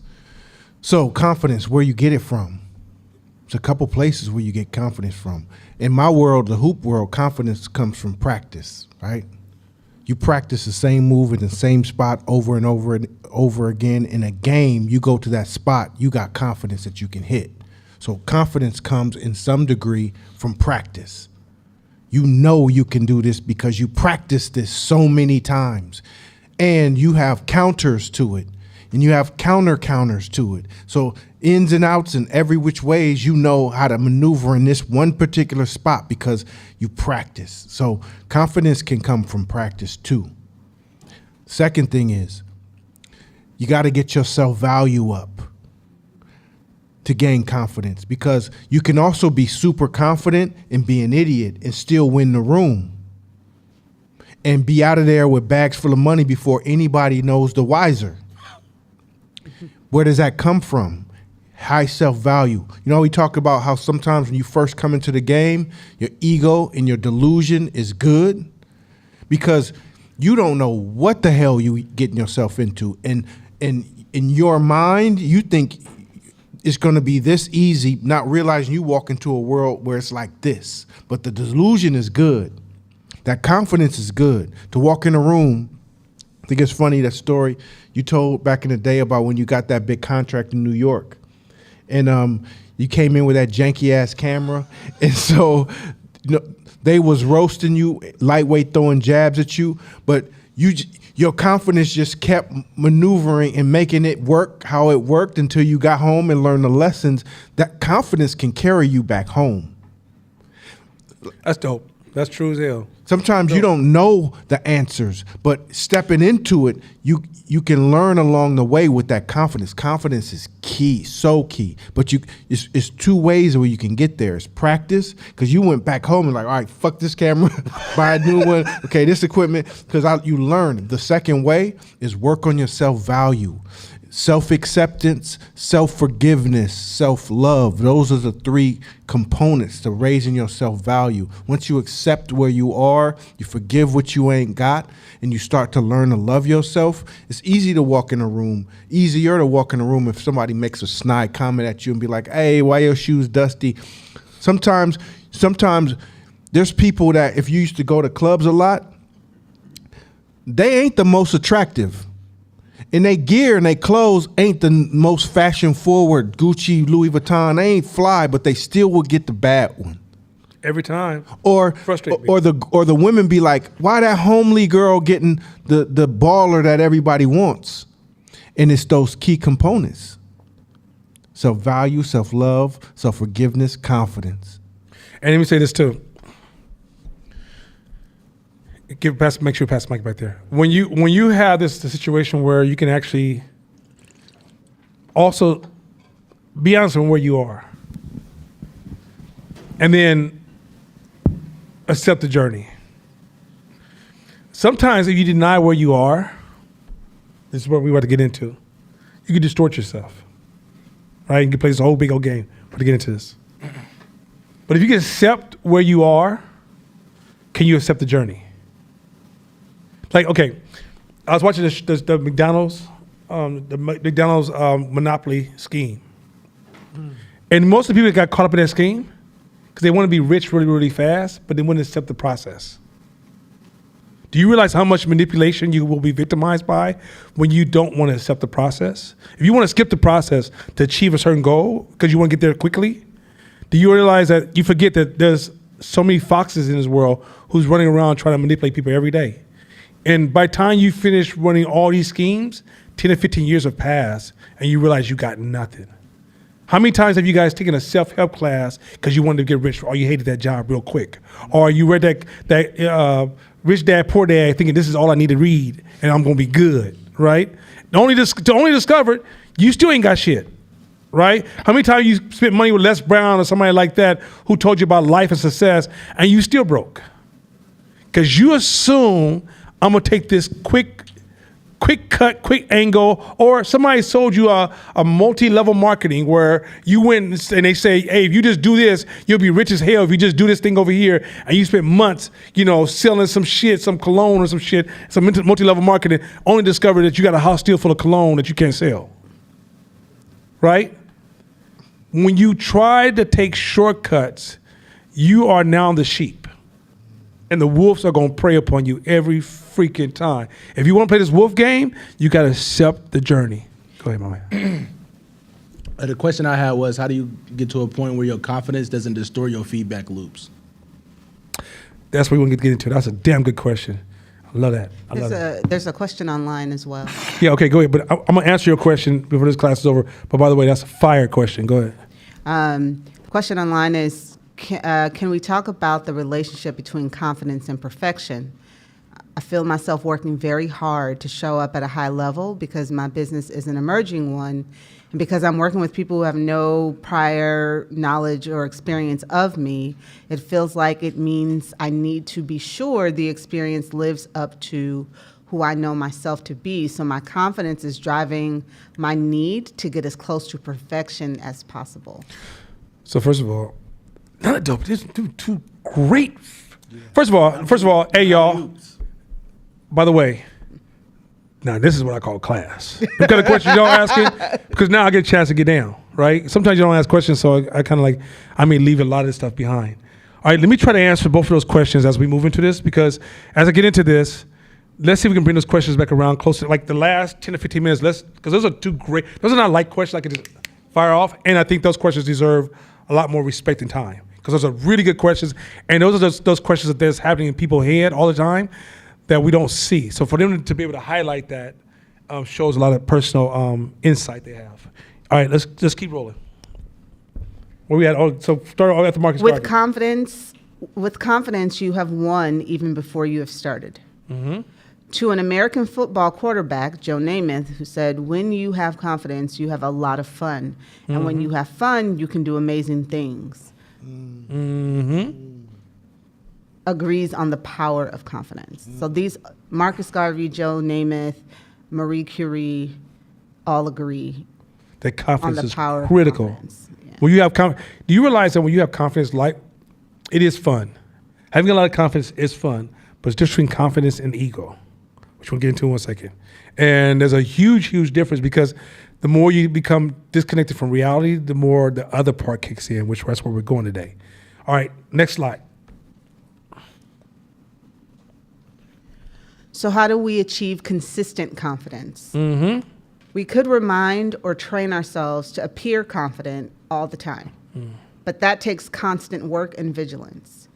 It would be much easier if we could just naturally and effortlessly be confident, effortlessly be confident, more confident than is justified by events and evidence. So some people, you could tell, like all of us can reach a point of confidence, but can you stay confident? And you're going to discover that because you can't stay confident, sometimes it doesn't show when you need it. Right? Like you do an interview and all of a sudden you just don't have no confidence. I've gotten jobs, back when I used to work for people, I've gotten jobs on confidence. I know damn well. Okay, let me be very clear. So I told you guys, remember this, I'm going to say this to you guys one more time. Nobody reads. It's getting worse. The new generation is getting worse. Nobody reads, okay? I study an hour and a half a day. Nobody does that. If you went to the gym and ran a mile every day, which most people don't do, when it comes time, when the festival shows up in the summer and you put on that outfit, you're going to look different, right? Most people don't read.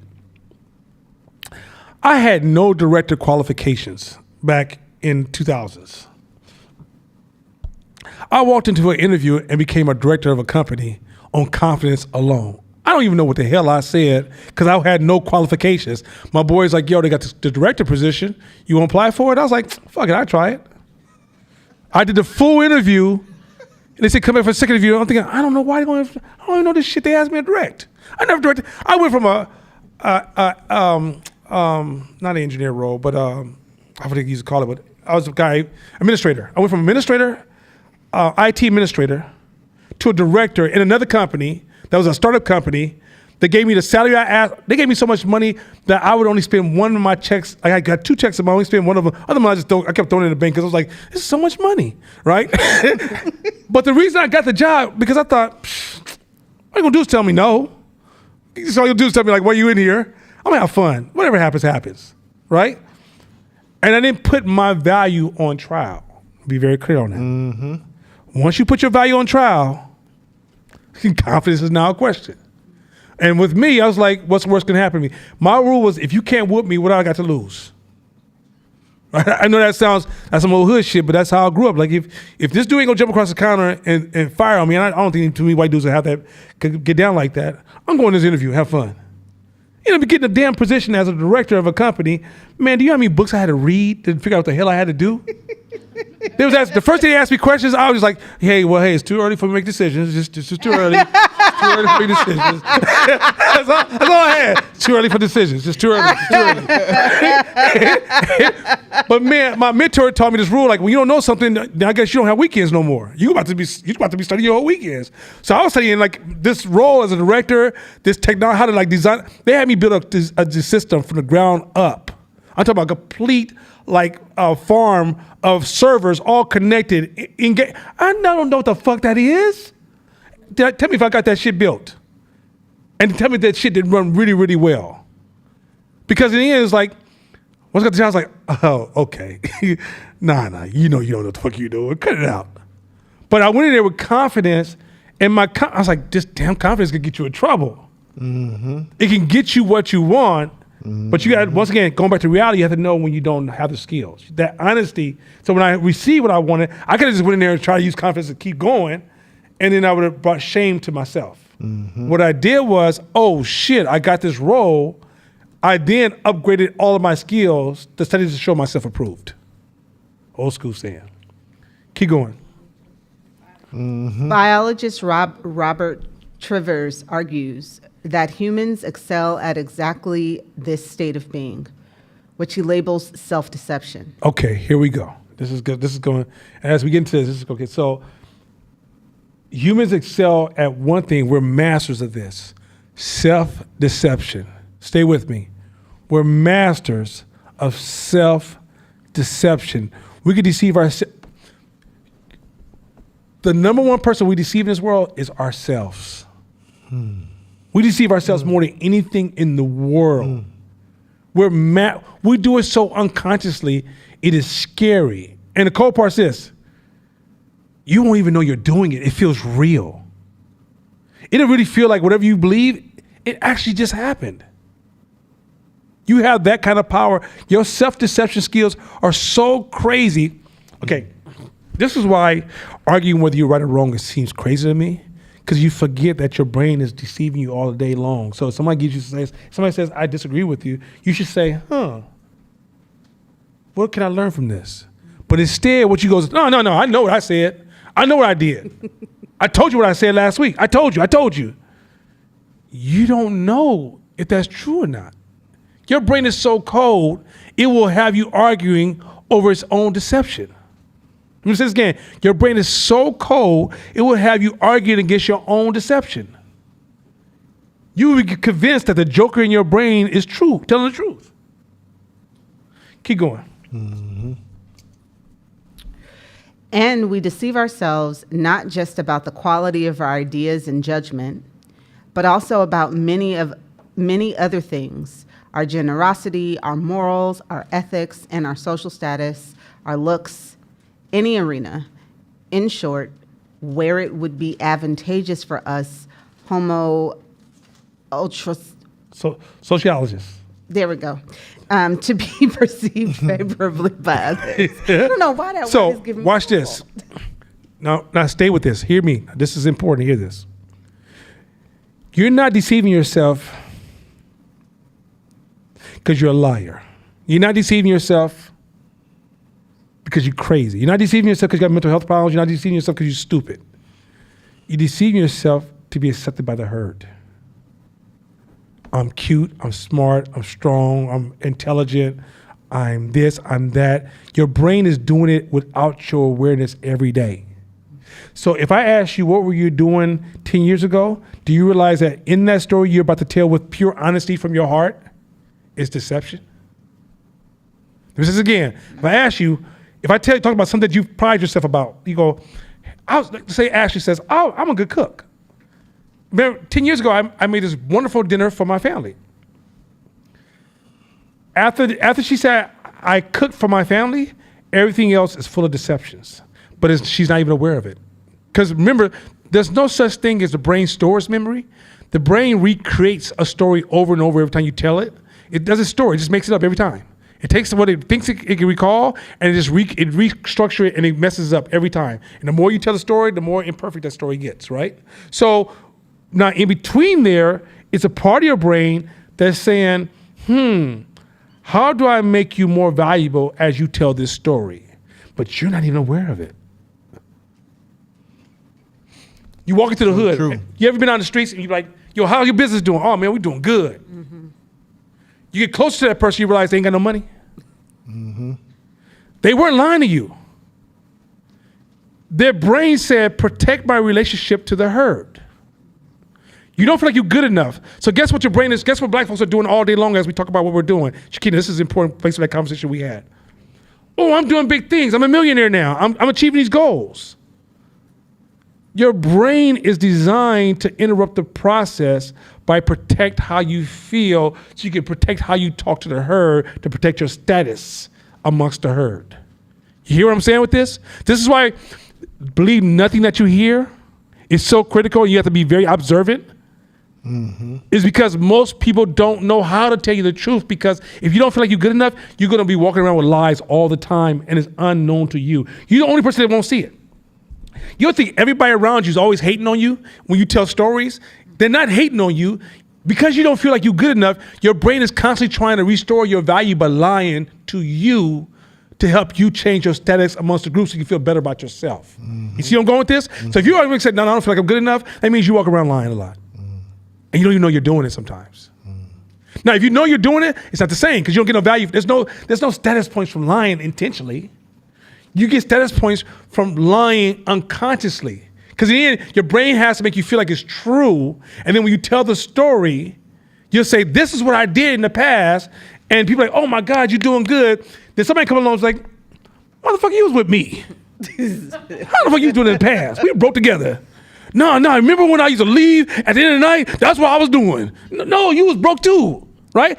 But in your mind, you really was convinced, yo, I was a great cook. I looked the best. I was hella moral. I didn't lie. I studied hella hard. I cared. I worked hard on my business. I was successful. I don't understand why these things don't work out for me.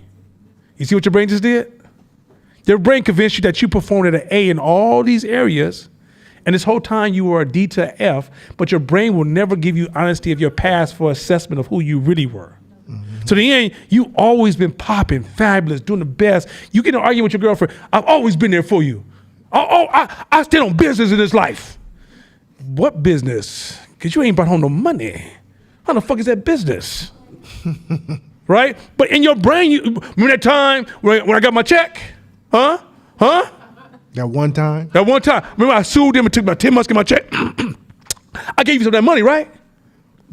Tell me the man will give you half of his money. Well, that's $5,000 for the year. Like, a year, baby.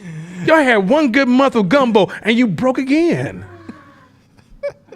I'm keeping the shit 100. Like, y'all get where I'm going? Like, because I grew up in the hood.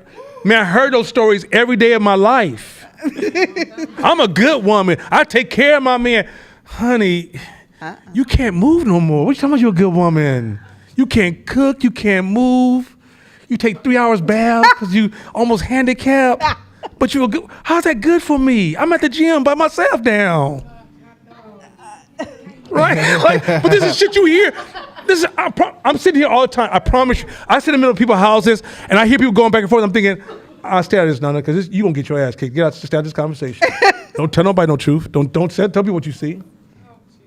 The more you lack confidence, all those people who made those announcements felt it was the truth.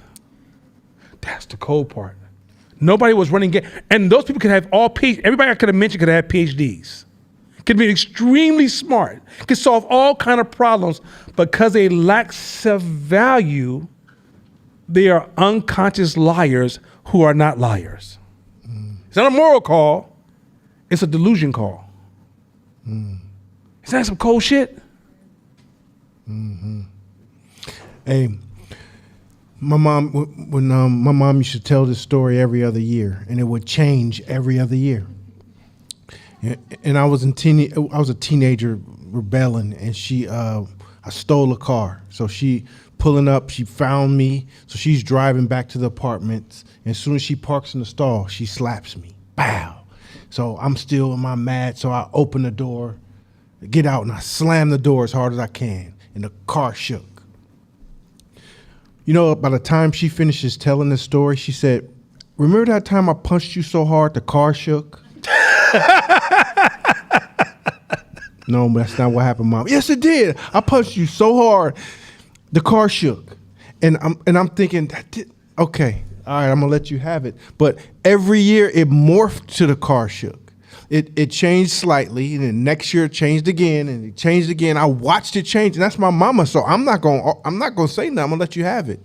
But we do that all the time as humans. We do it all the time. Even if it's 1%, we'll slightly change it just to get a bigger laugh or more excitement out of it, because unconsciously all we want to do is be valued by other people. And it's the most important of our most important resources. If you feel like you're not valued, you feel like you're dead. Let me say this again. If you don't feel like you value, you feel like you're dead. So your brain's saying, "Oh shit, Yapasu doesn't feel like he's good enough." So, okay, Yapasu, remember that time you did this? Yeah, I did, huh? No, he didn't. And he was standing on that. Like, yo, I did this. That's why I know I could do the next thing. That's why I know I'm ready to do this. And I can get it done in 6 months. I can get all these things achieved. That's all distortion that his brain just built on top of it. And it all stems from him not feeling like he's good enough. That's it. He doesn't do all the other shit he made up. It's all to boost him to make him feel better about himself. Keep rolling. Oh, next slide. This entire counterintuitive arrangement of deceiving ourselves exists for the benefit of manipulating others. So once you deceive yourself, you're trying to manipulate other people to value you. Once again, you're not earning their love, their trust, and their value. You're trying to manipulate them to value you, right? How many of us try to date and we don't put what we have? We don't sit down and go, okay, this is what I have to offer. Let me see what you got to offer. Cool, we got that out the way. We don't do that. We start off with like, this is why you should like me. I'm a Virgo. All right? Come on, cut that shit out, right? You try to run game, right? That's where the word game came from. All of us do it, men and women. Right. We run game back and forth, right? You will say you're not running game, but you don't realize as you tell your stories because you don't feel like you're good enough, you full of game just like I'm full of game. I might just be conscious that I'm running game because I know mine is a little game, a little bit lying. I'm mixing both of them together, right? Yours is unconsciously, you just don't feel like you're good enough, and your brain is manipulating you to seek value in me. Keep going. We hide reality from our conscious minds, the better to hide it from onlookers. So the more you hide your flaws from yourself, it helps you hide it from onlookers.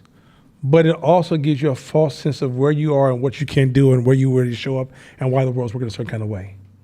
You may be living a trash-ass life and wonder why you're not a millionaire. I hear it all the time. I promise you. Go through I don't care what race, what community, I don't understand why I'm not successful. And under your breath, people are like, because you're trash. But that's normal. Keep going, Shabisha. There might be a lot of evidence supporting the theory of self-deception, but it appears to rest on a shaky foundation. The idea that one part of our mind can hide information from another. This feels like a contradiction in terms, since we're used to thinking about our mind as a single entity. So if I say, okay, we're one of the few animals that can actually take the outside world and reconstruct it in our mind.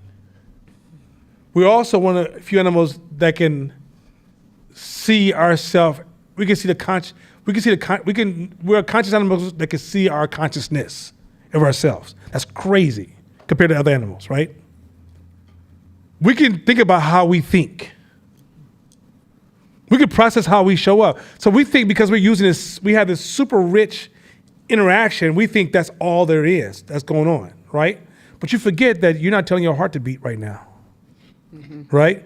You're not, like, for example, if I gave an example already, if I said, hey, what does your butt feel like right now? You're like, what is my butt? you might have more to say. But that's still to say, I have to say. I had to get you, girl. But anyway, so let's say you would say, I can feel my butt. What your butt feel like right now? You can feel it if you sit down and feel it, right? But before I said it, you didn't feel your butt. You didn't feel that. Like, you don't feel, no one goes, that's it. I ain't doing no more because I started to feel kind of weird. But you know what I'm saying? You don't go no further than that. You just sit down, right? Unless it's an uncomfortable seat that hurts, right? But you don't feel your butt. Unless somebody says, do you feel your butt? Meaning that your butt is always sending signals to your brain. Your legs are sending signals to your toes are sending signals to your brain right now. But your brain knows how to turn some of it off because it's like, it's relevant noise. I don't care, right? Your teeth are sending messages to your body. You don't care. Your brain only focuses on what it cares about. Stay with me. Your brain has a whole bunch of communication and interactions happening at all times that at the end of the day, you're not aware of, but it's part of your survival.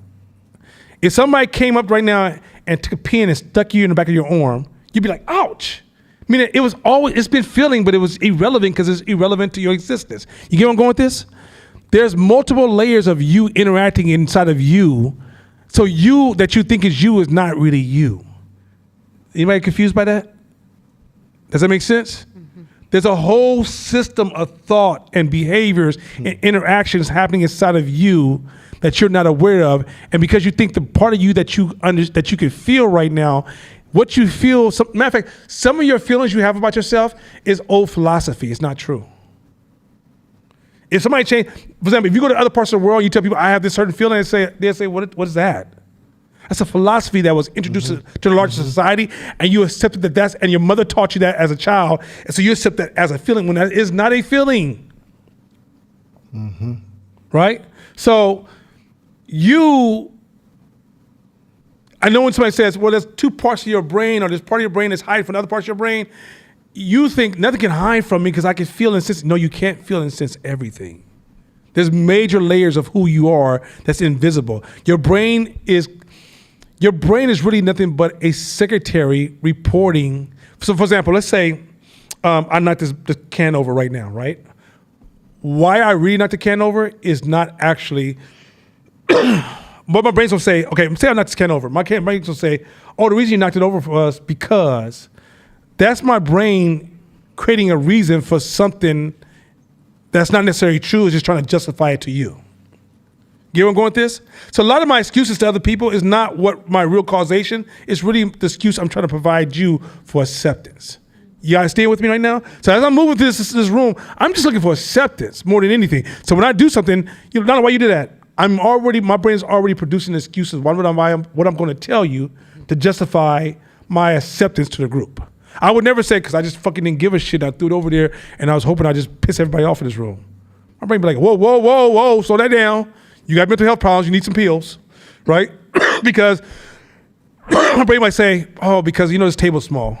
And, you know, and it's also, too, you know what, Tennille, can we get a different kind of can where if it falls over, it won't waste anymore? And plus, you know, it just makes sense that, you know, we probably should have some other way of, we should probably take more breaks in this class because, you know, we're talking so long, we probably need, you know, more refreshments. No, that's not true. You were just being clumsy. But your brain won't do that. Your brain will instantly run to the excuse before it even wipes it up.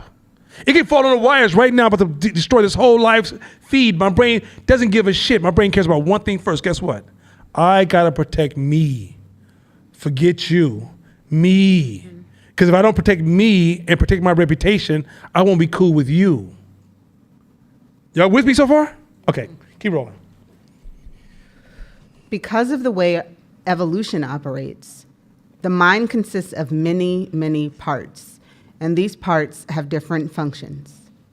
Because they're designed to do different things, they don't always work in perfect harmony. So mind you, this is metaphors because brain neuroscience is way more complex than this. So this is a transfer of ownership of how the brain works by using simple metaphors, but it's way more. When you get to neuroscience, this shit gets way more complex. Go ahead.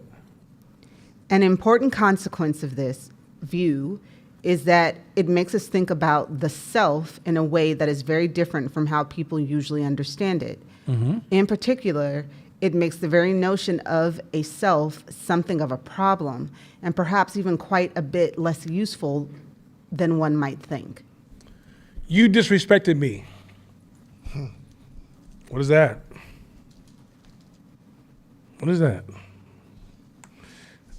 You Gabby age. You destroy. My reputation's gonna be destroyed. What is that?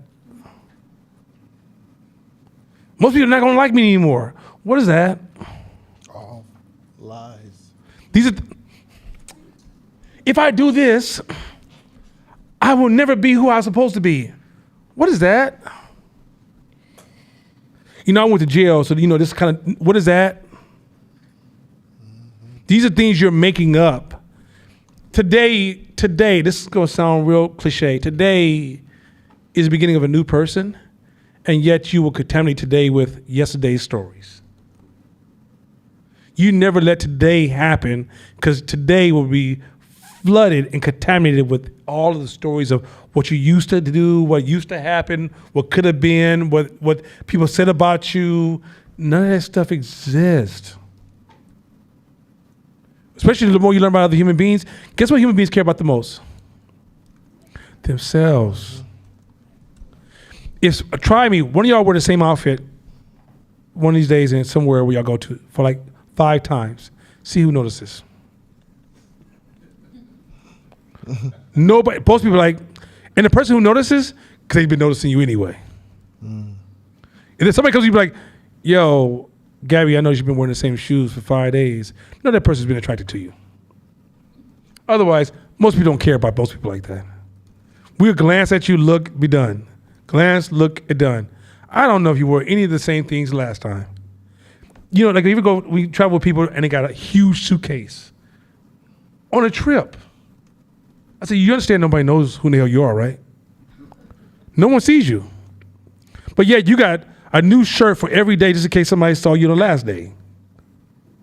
You can go to the same place every day. They like, hi. People don't translate that. You understand how many people see every day? You think for some reason when you put that outfit on, people's like, oh my God, there goes Nana in that sweatshirt. He wore it again? How dare him? 3rd day, he is trash. That doesn't work. Also, too, here's what we do a lot of times is we put too much value on our brains and how we think. We put too much value. So if we thought it, or if we're thinking it, or if it came to us in our brain, it must be the most important thing because we thought it. Because we think our brains is the utmost, most smartest thing in the world. But what this is also saying is also understand that your brain has flaws. Come on, man. Tell the truth. Your brain got flaws just like the rest of you. So don't overvalue your brain because your brain has functions that it only knows what to do based on evolution of today's time. So as the world changes and new challenges come abroad and new things come into play, new technologies happen, your brain has to evolve on that too. So we're approaching things in life now that we've never seen. The way social media has hit us, your brains right now are in overdrive trying to figure it out. That's why it's so addicting at times, because what scientists say is the ones who need to figure out everything or know everything, you scrolling for your life, trying to learn the whole internet, and you'll do that for till you die. So those are glitches. Those are glitches in your brain, because back in the old days, all you had was a little community, 50 people. Now, if you nosy as hell, you can't know everything that's going on the internet. It's impossible. So once you get comfortable with the fact that, okay, oh, my brain's thinking this, my brain's tripping again.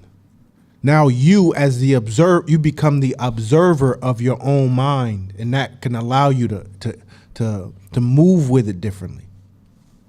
Next slide. By the way, that was a very, what he said was very important. I'm gonna double tap on that point. There's 2 points he just hit. That was fire. I'm gonna double tap close we get to the end. Keep going, Shabisha. The question asking what the patient sees as bad, and the answer is meaningless. Okay, real quick.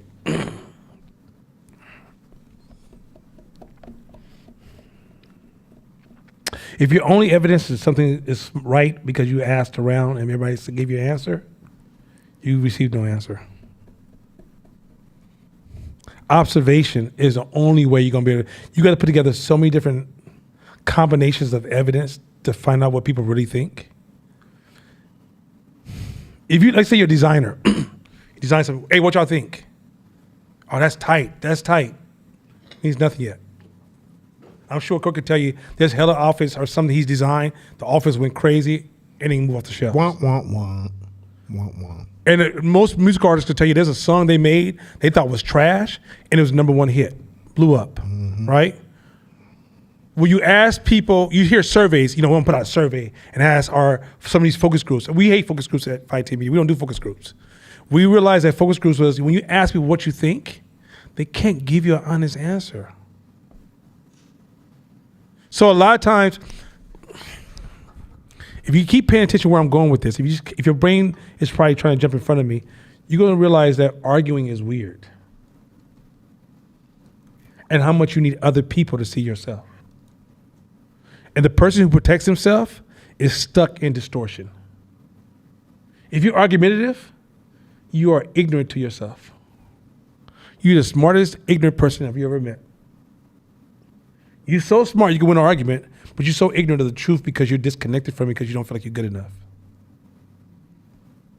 You literally have to, if you don't feel like you're good enough, you have to humble yourself to the process. Remember I say you have to buy into the process, right? If you don't think you're good enough, you have to learn how to build people around you that can speak back to you to help you see yourself so you can line yourself with reality and actually get yourself rolling. But you can live in a life of distortions of your brain, your whole life, achieve nothing because everybody around you is too scared to tell you who you are, or you curated people around you who can't see you, or you got people around you who just don't speak on anything besides themselves. 20 narcissistic people hanging out. Bad crew, bad crew. Can't get shit done right. Keep going.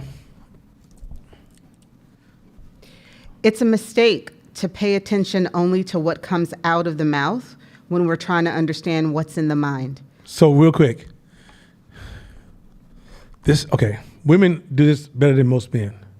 And I don't like that women versus men because some of that stuff some of it's just designed to play games of superiority versus inferiority, and so it's trash.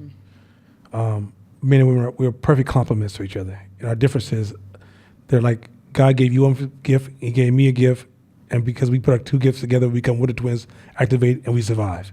But women are better at this. A man can walk in a room and be tripping, and most men be like, "What the fuck he say?" That's it. We don't read shit. We be like, "What do you say?" You shut up before I beat your ass. That's how men respond. A woman will say, "Oh, he must be," and then she just goes somewhere, right? So women do a little bit better than men. I'm not saying that most of us don't do it well as human beings, but women have a tendency to do this a little bit better. You can't listen to what come out of people's mouth. Okay, so go back to the negotiation in business. You walk into a room. Why are you listening to what this man just said to you? Why are you not analyzing your plays? Why are you not looking at the whole system behind the system? Why are you not looking at your leverage points or his incentives or her incentives? Why do you walk to that door with the argument of, that's what they said? Why do you talk to customers and then they pump you up? That's what they said. Why do you go online and show your product and the customers give you, well, that's what they said? Long time ago, day one of meeting Shakina, day one, this is young. This is Shakina. I'm talking about when Gabby was like the size of an ant. So I meet Shakina for the first time. She walks into 510 Media, and she's selling T-shirts because she's popular on the internet. Everybody loves her, right? So she says, Nana, I had these T-shirts printed because all these people on the internet said they're going to buy my T-shirt. I said, no, they're not. She said, yes, they are. It's called a funnel effect. No, they're not. She listened to what they said. She sold one T-shirt. One. She had a closet full of T-shirts. What was it? Did you say how many? Oh, 20 out of 500. Damn.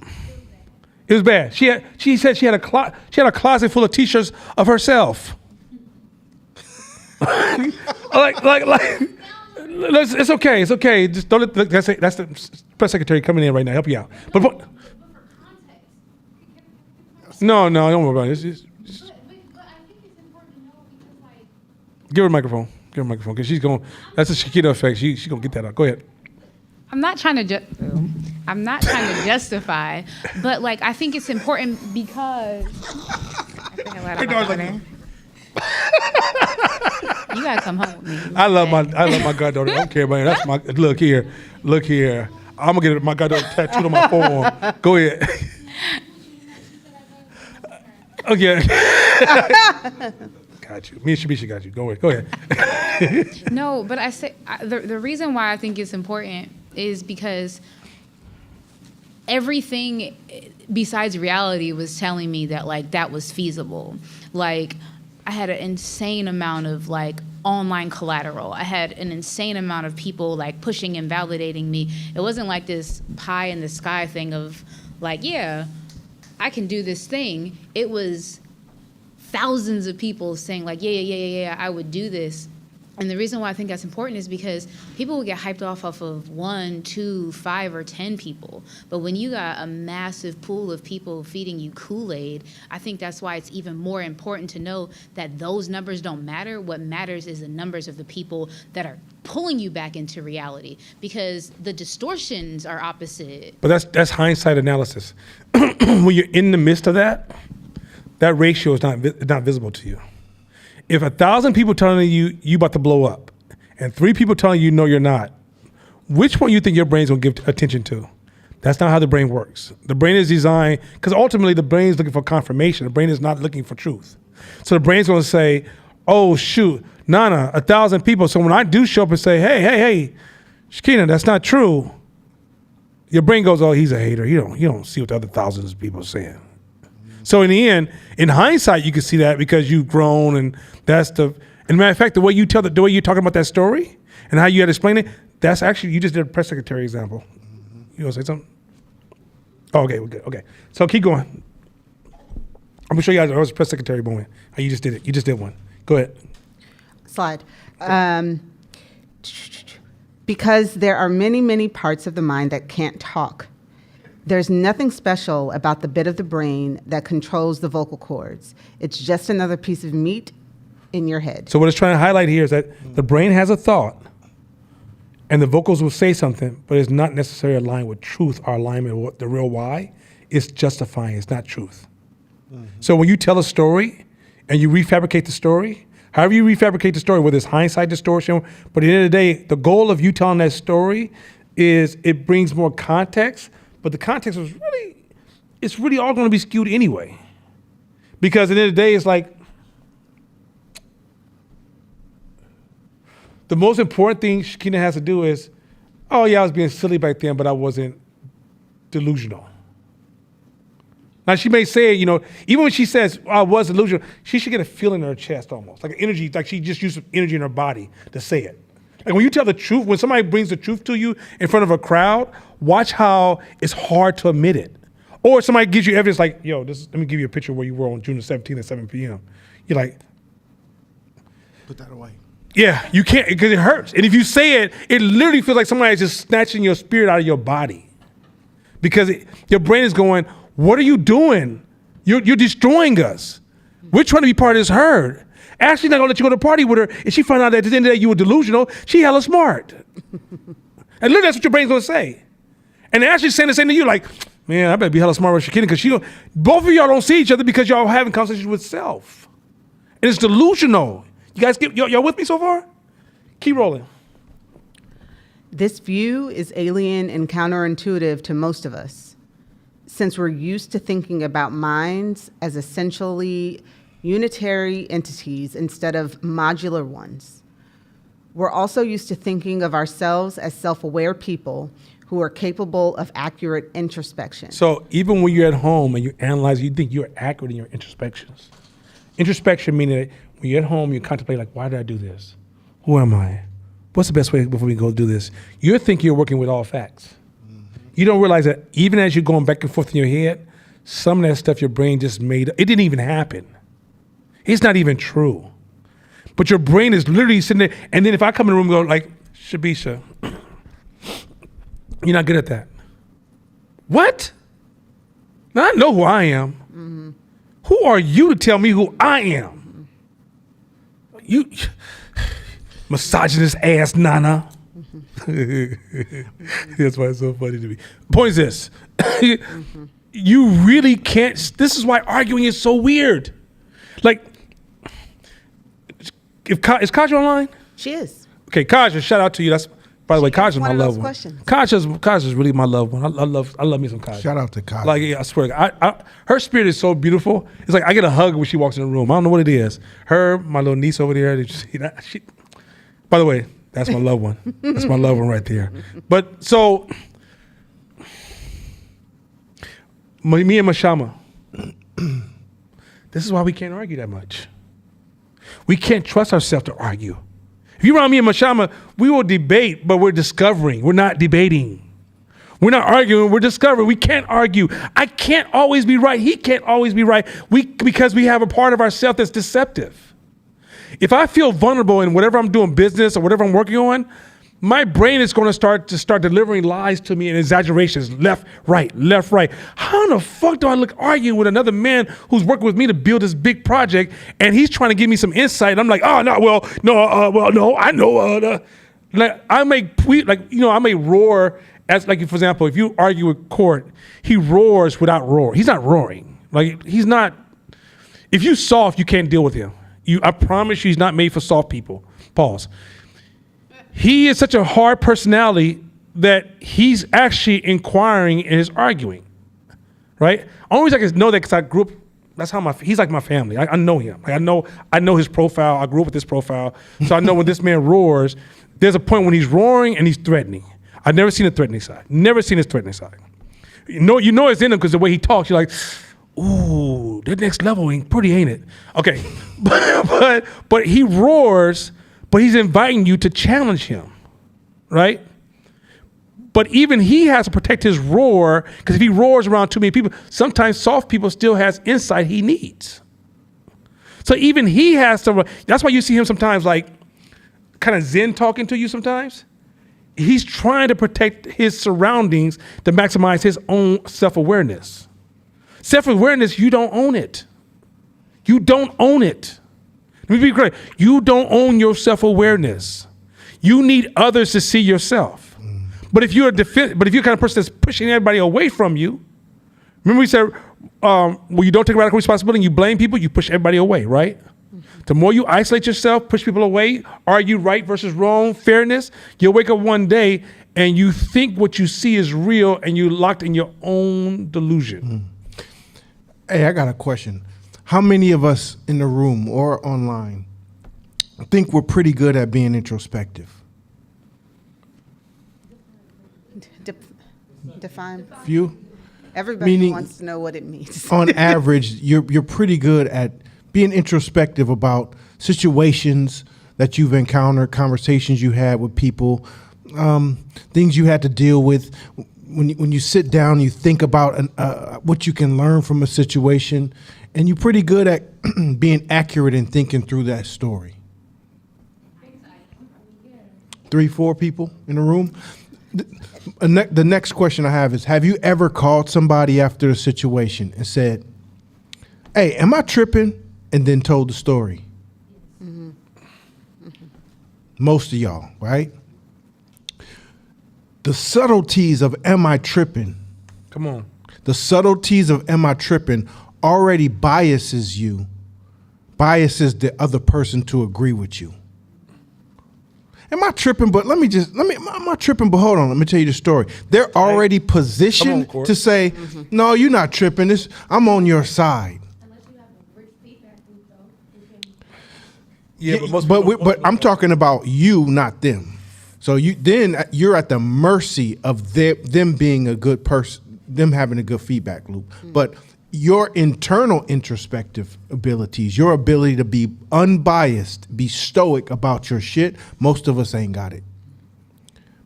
And because even in the tone and texture of the story you tell somebody, you're already trying to lead them down the path of, please agree with me, please say I'm right so I can feel better.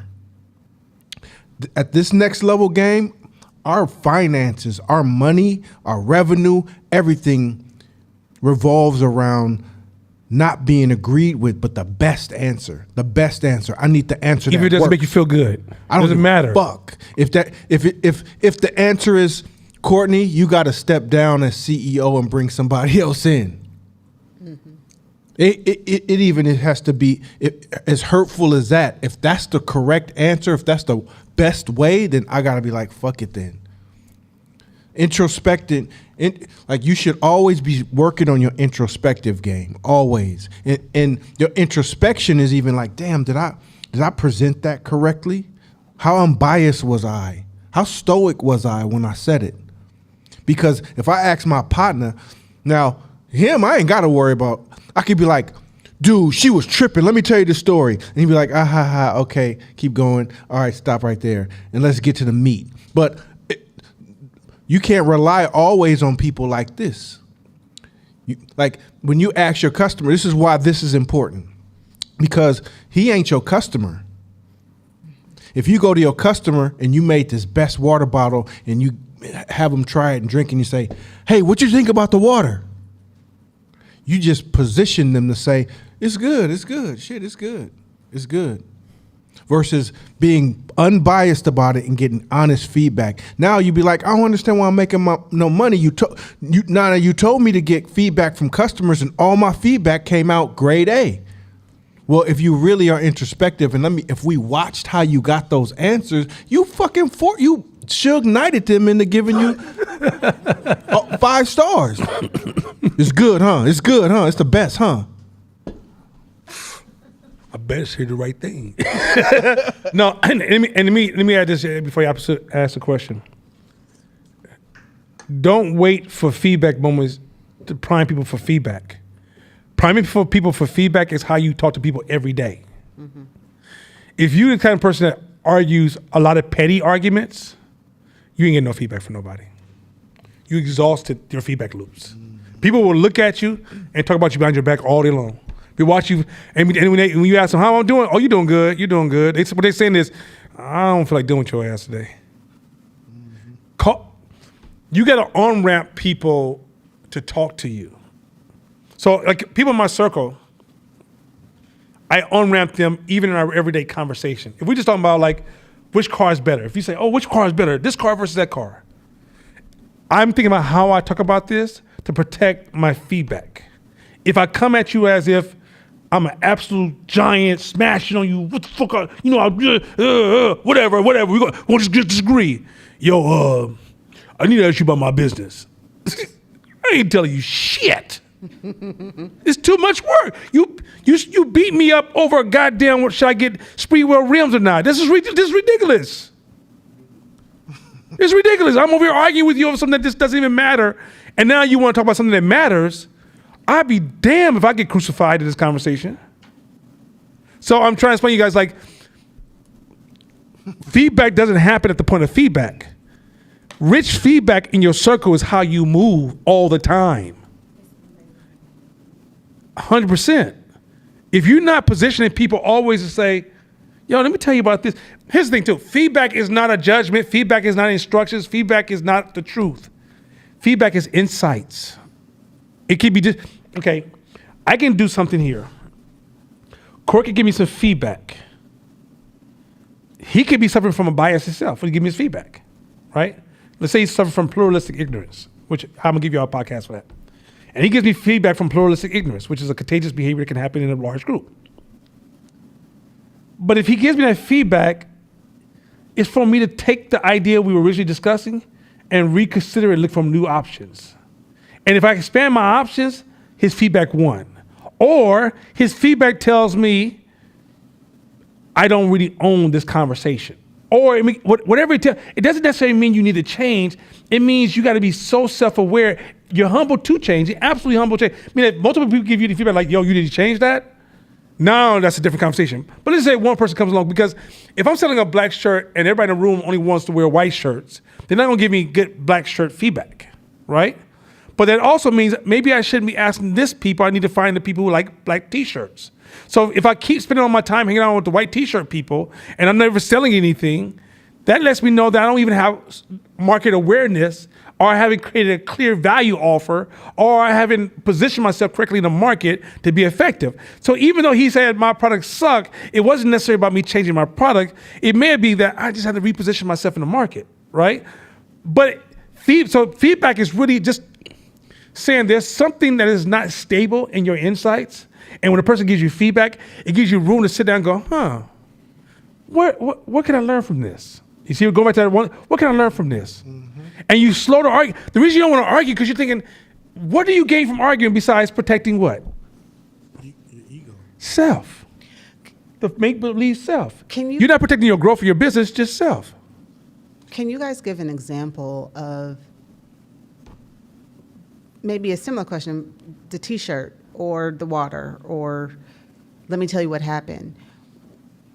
Can you give an example of where you're actually positioning yourself to get rich feedback? Because I just know we have new people online. They may not know how to do that. Yeah, they may not. Well, see, okay, here's the danger of you trying to focus on positioning and feedback as opposed to let feedback position you. Or like, what kinds of questions are you asking people in dialogue? Just as an example, because I don't know if everybody. There's not like, okay. The problem with that question, it feels like a skill question. Like there's an A, then there's a B, then there's a C. And really, in feedback, is you don't know what you don't know, so you don't really know how to direct it. You gotta just make yourself where people feel comfortable showing up to you. Now, the quality of feedback you receive is based upon the quality that you invest in life. Okay, let's say, give you an example. Let's use court world, basketball. Say your kid at the playground, you go to the court, you start shooting around, right? You trash, right? You're not no A. You go to AAU, it feels like you're playing against all kids, or they all flash, right? And you're just a human. It's right? But let's say you just your first time. You got basketball. Daddy brought you a basketball. You're 9 years of age. You go to the court. All of you are gonna come up to you. It's gonna be full of noise, feedback, right? Somebody like, oh boy, you want to do a jump shot? You got to pull from here. Somebody like, we got to shoot from here. Somebody, you got to shoot from here. You gonna hear everything in the world because you're not that good, right? The higher you invest in yourself, the higher the quality of feedback gets. So let's say a kid's number one in an AAU. Somebody goes, hey, I'll give you some feedback. One, you'll know how to hear it, right? You'll be humble, you'll know how to hear it, and you'll know how to find gold in the desert, right? However, you also ward off people who are not qualified to talk to you. You can tell the difference. You know what you need to do? Look here. You gotta drill like this. You gotta drill like this. You gotta drill like this. Uncle, cut it out now. I'm almost in pros now, right? And people know at a certain level, if you're not putting much into yourself, you're gonna get the same kind of quality feedback. As you get closer and closer to you, as you gain gravity towards where you want to go, you also pull people around you that's moving in a certain space. Now, as those people start to draw closer to you, like your employees, your peers, other colleagues in the industry, as they get coming closer and closer to you, have you positioned yourself to receive what they say to you? And as they say to you, you got to know when is it time to be a maverick and when is it time that you just actually go in the wrong direction. And you can sense that by reading other patterns, right? Because your brain is already reading other patterns. The problem is that when you shut out the outside world, your brain is also creating distortions to go with those patterns, and now you're just confused. The more you can get honesty in people around you, because even, okay, we don't want white T-shirts.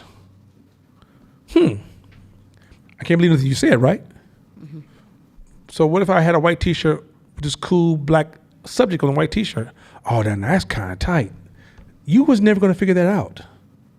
Mm-hmm. I can't necessarily, you know what I mean? Like, you let me know that a straight white t-shirt's not gonna sell in this neighborhood. But maybe a white t-shirt with black stripes is the best thing y'all have ever seen, because to you it's black t-shirt with white stripes. You get what I'm going with this? Like, it's really, reading people is, before you can read others, you have to first read yourself. But if you are so distorted on the inside, you can't see anything around you, because all you're doing is, remember I said, Miss Earthly is projecting on you. But if Miss Earthly had an honest relationship and did some self-development, Miss Earthly can see you. When you claim somebody can't see you, it's because they haven't did work on themselves. It ain't got nothing to do with you. I'm talking, I mean, a lot of CEOs I work with, they can't see the people that's working for them, and it has nothing to do with the people, it has to do with them. You have a question? He go, what's today's date? I can make a booger talk. I'm going to try to connect it back. You guys were talking about, the question, am I tripping or what, right? And it just connected me to some material that I was studying about customer discovery, and it's called the MOM test. And I don't, are you familiar with that? So in customer discovery, you don't want to go around telling everybody what your idea is, because of course everybody, especially that knows you, is just going to agree with you and say it's a good idea. And then you're not going to get any good information out of them. So the idea is, when you're trying to get some good, clear information, you just really want to do that discovery process of asking questions and allow people to give their natural answers without leading them to what your solution is. So that way you can find out whether or not you're even, as they say, hitting on the white hot center. So that was something else. And then you guys said something else, and I had another question, forgot about it. But what's the date again? That was good one. All right, should go ahead. Right. Start with the view is, where we We start at? believe. Huh? We believe. We believe that Okay. that we can successfully query our own motives and reasoning and talk accurately about them. Especially historically. This is what I used to be. That wasn't you, dog. In my mind, I got some great stories. I refuse to repeat a lot of them because I realized I don't know if they're true or not. My mind feel like they're really true. I really do feel like they're true. I just not sure if they're really true. Like, I just know, because my brain has the ability to distort so strong. This is why when people tell you, that's why history is not a science. Because history is full of distortions based upon what people want to happen as opposed to what actually happened. Because there's so many variables of what happened, right? When 9/11 happened, what were you doing that day? That's part of history, right? But no one's going to write about that.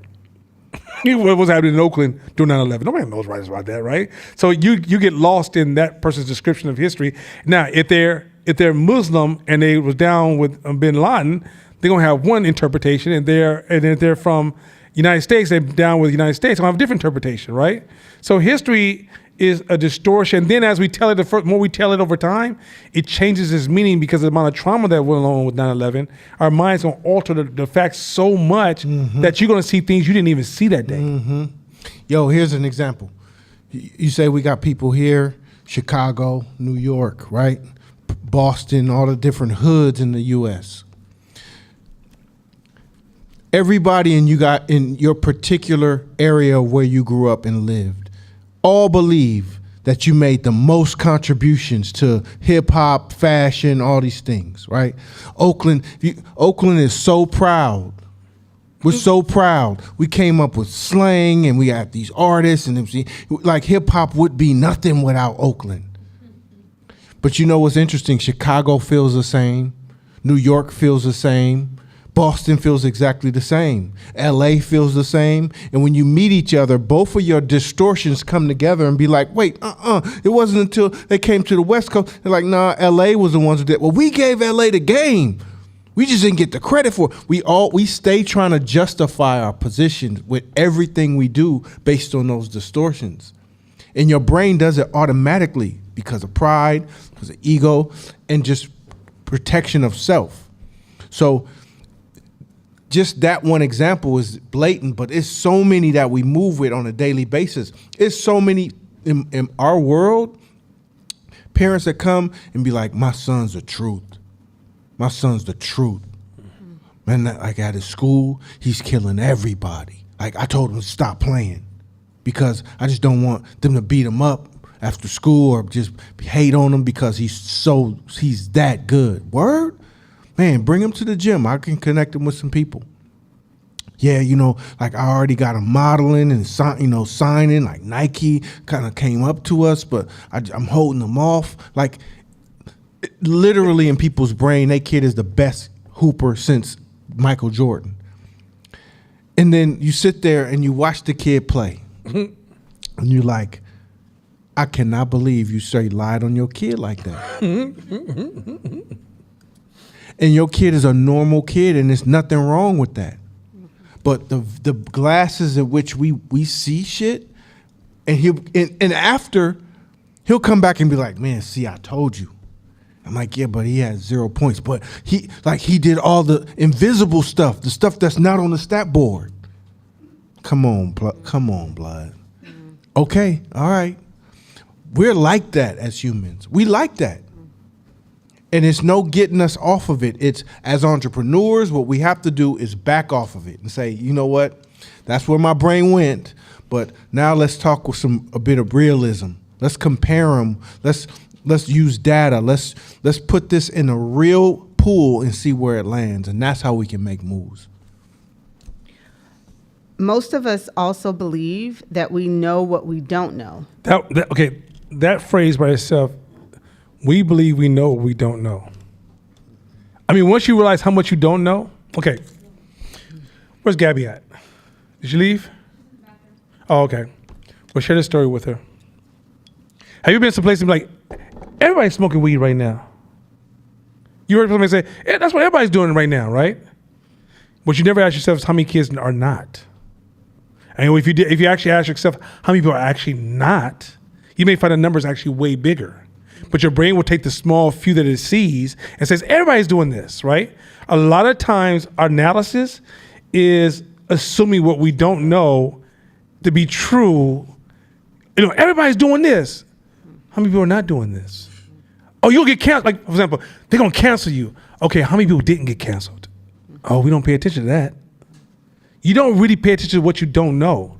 And so a lot of times you just get you over leverage the few things you come across, and now you move around with all these internet highlights, not realizing you're so disconnected from reality.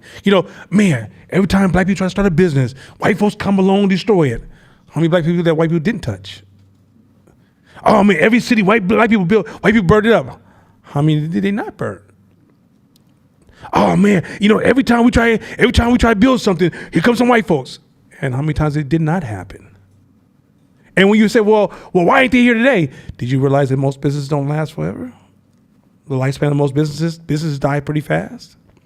So if you don't have enough people going into business, a successful business in, say, your father's lifetime may not be around by the time you're around. Because there was a failure of more people engaging in the process of starting businesses. And it wasn't because white supremacy stopped us. It's because just our rhythm wasn't right for that. We were working class people, so we were more likely to run towards a job than start our own business. Right? We don't have a rich business culture. We don't have a entrepreneur club that we can just hang out and learn entrepreneur things and almost encourage us to take on this dangerous, lonely journey. We do now, cuz. Yeah, that's what you heard me? We do now, You feel me? cuz. You dig? Me? Feel me? For us, by us. Anyway, so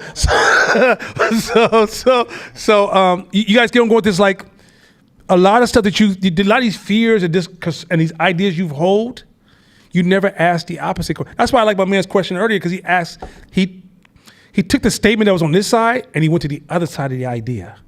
That's a discipline that we all must develop, which is, here's an idea that's popular, now ask the opposite question. And now reality starts to be revealed to you. But when you start saying, everybody's doing this, what are the other people doing? Because there's no such thing as everybody. And how many of these other people, sometimes you realize, oh, everybody within your small circle is doing this. But overall for the school, 95% or 80% or 70% of kids are over here. Hey, and that'll change the game for you once you start doing that. People saw the ocean, this is the fish, these fish and that fish and sharks are in the ocean. Did you know we only know 10% of the animals in the ocean? Scientists talk about the brain does this. This is how the brain works. Scientists only know how 10% of the brain works. The other 90, they don't even know how it works. They haven't figured it out yet. Yeah, Nobody knows how consciousness works. So even science, the limits of science, most people, like that sentence says, most of us also believe that we know what we don't know. You can read every science book in the world about the brain and still only know 10% max. And that 10% changes. Most of that 10% changes within 4 to 9 years. So science, like for example, let's say I graduated with science degrees in the 90s. Majority of that stuff has evolved. Exactly. Like Einstein, the guy of our lifetime, genius of our lifetime. He has certain theories that he started. He died before he can finish the equations of them. So there's physicists right now who are taking what he did and trying to get to the end of it. And they're going to die before they get to the end of those, and it carries on. So we won't even be around by the time some of Einstein's theories that started way back get the answer. So we don't know shit, basically. Yeah. Tight. I mean, you don't really, okay. If you think about all the people you know, you have not even hit 0.00000, and I can keep going to the end of this class, 1% of the world. You have no idea. Now, with all the people you know, you don't even know them. That's the cold part. If you had on x-ray glasses and walked by everybody's house at nighttime, you'd be like, oh, what? I'll be damned. Hope after dark. You'll be surprised who people, because you can't see who people really are. So this whole idea of thinking you know what you don't know, if you really sit in this space, you're more curious. Go back to last week's lesson. You're more curious. And your curiosity, now you might say, well, does curiosity compromise confidence? No. You can develop confidence in not knowing, because you understand how to move through life.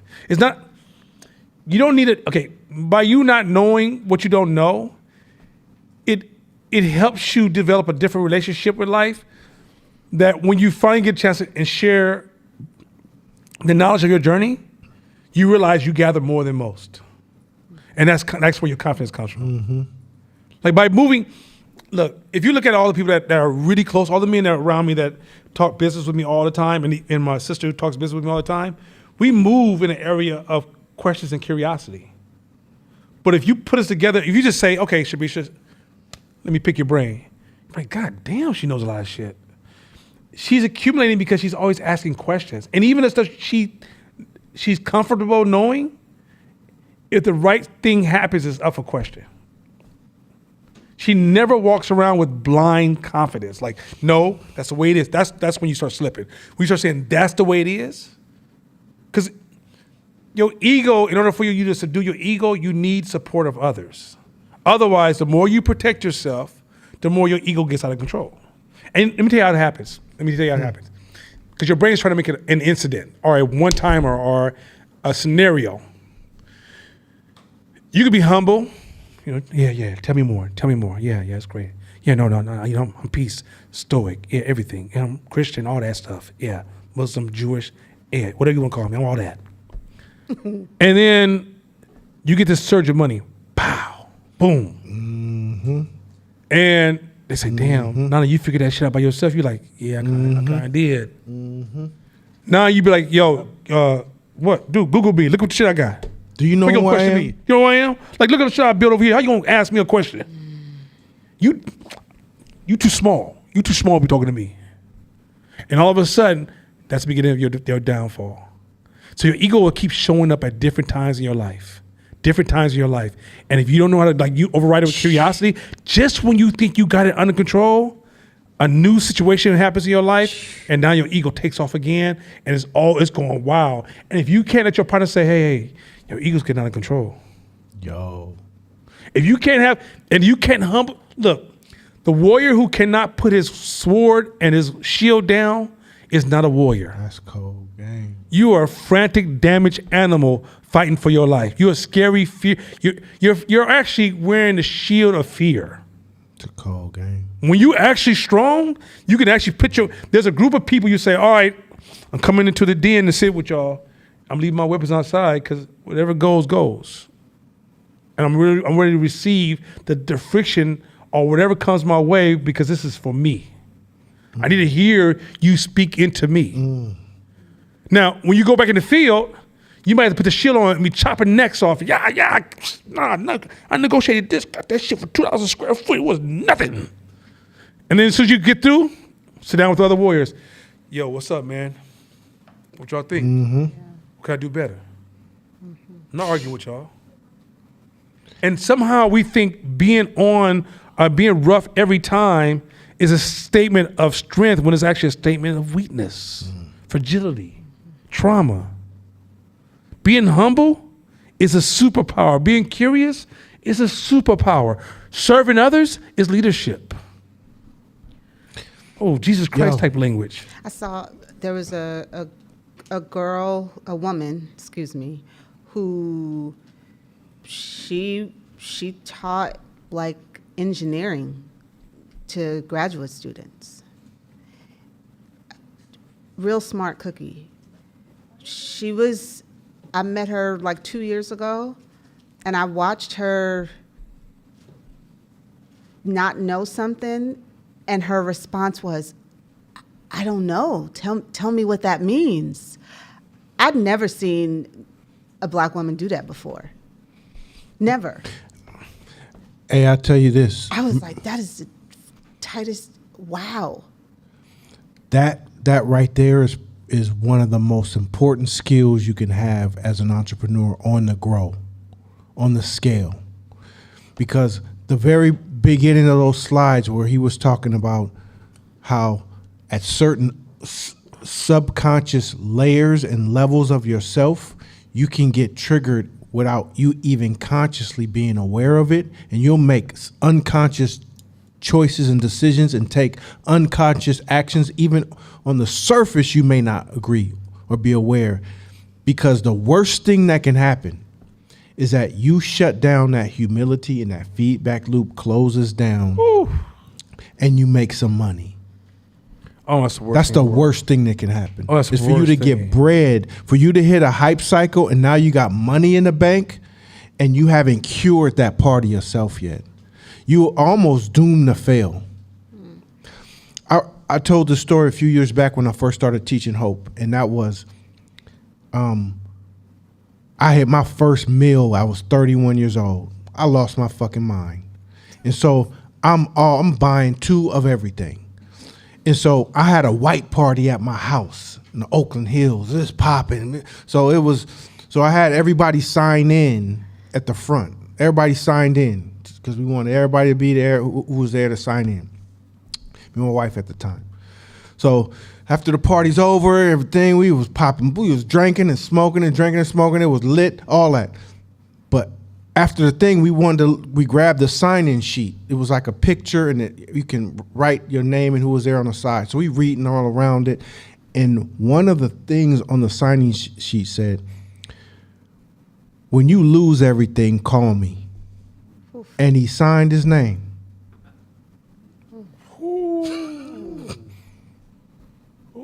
You know, 2 years later, I lost everything.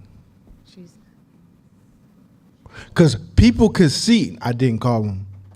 Because other people can see when you're in that space and you haven't healed that part of your humility, other people are just like, oh shit, it's coming, 5, 4, 3, and they're not even gonna give you the feedback. They'll just watch you fucking do it.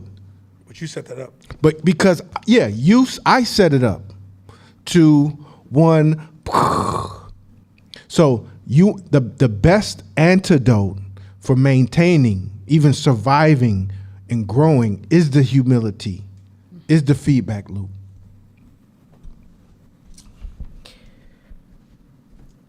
Did you finish that slide? So most of us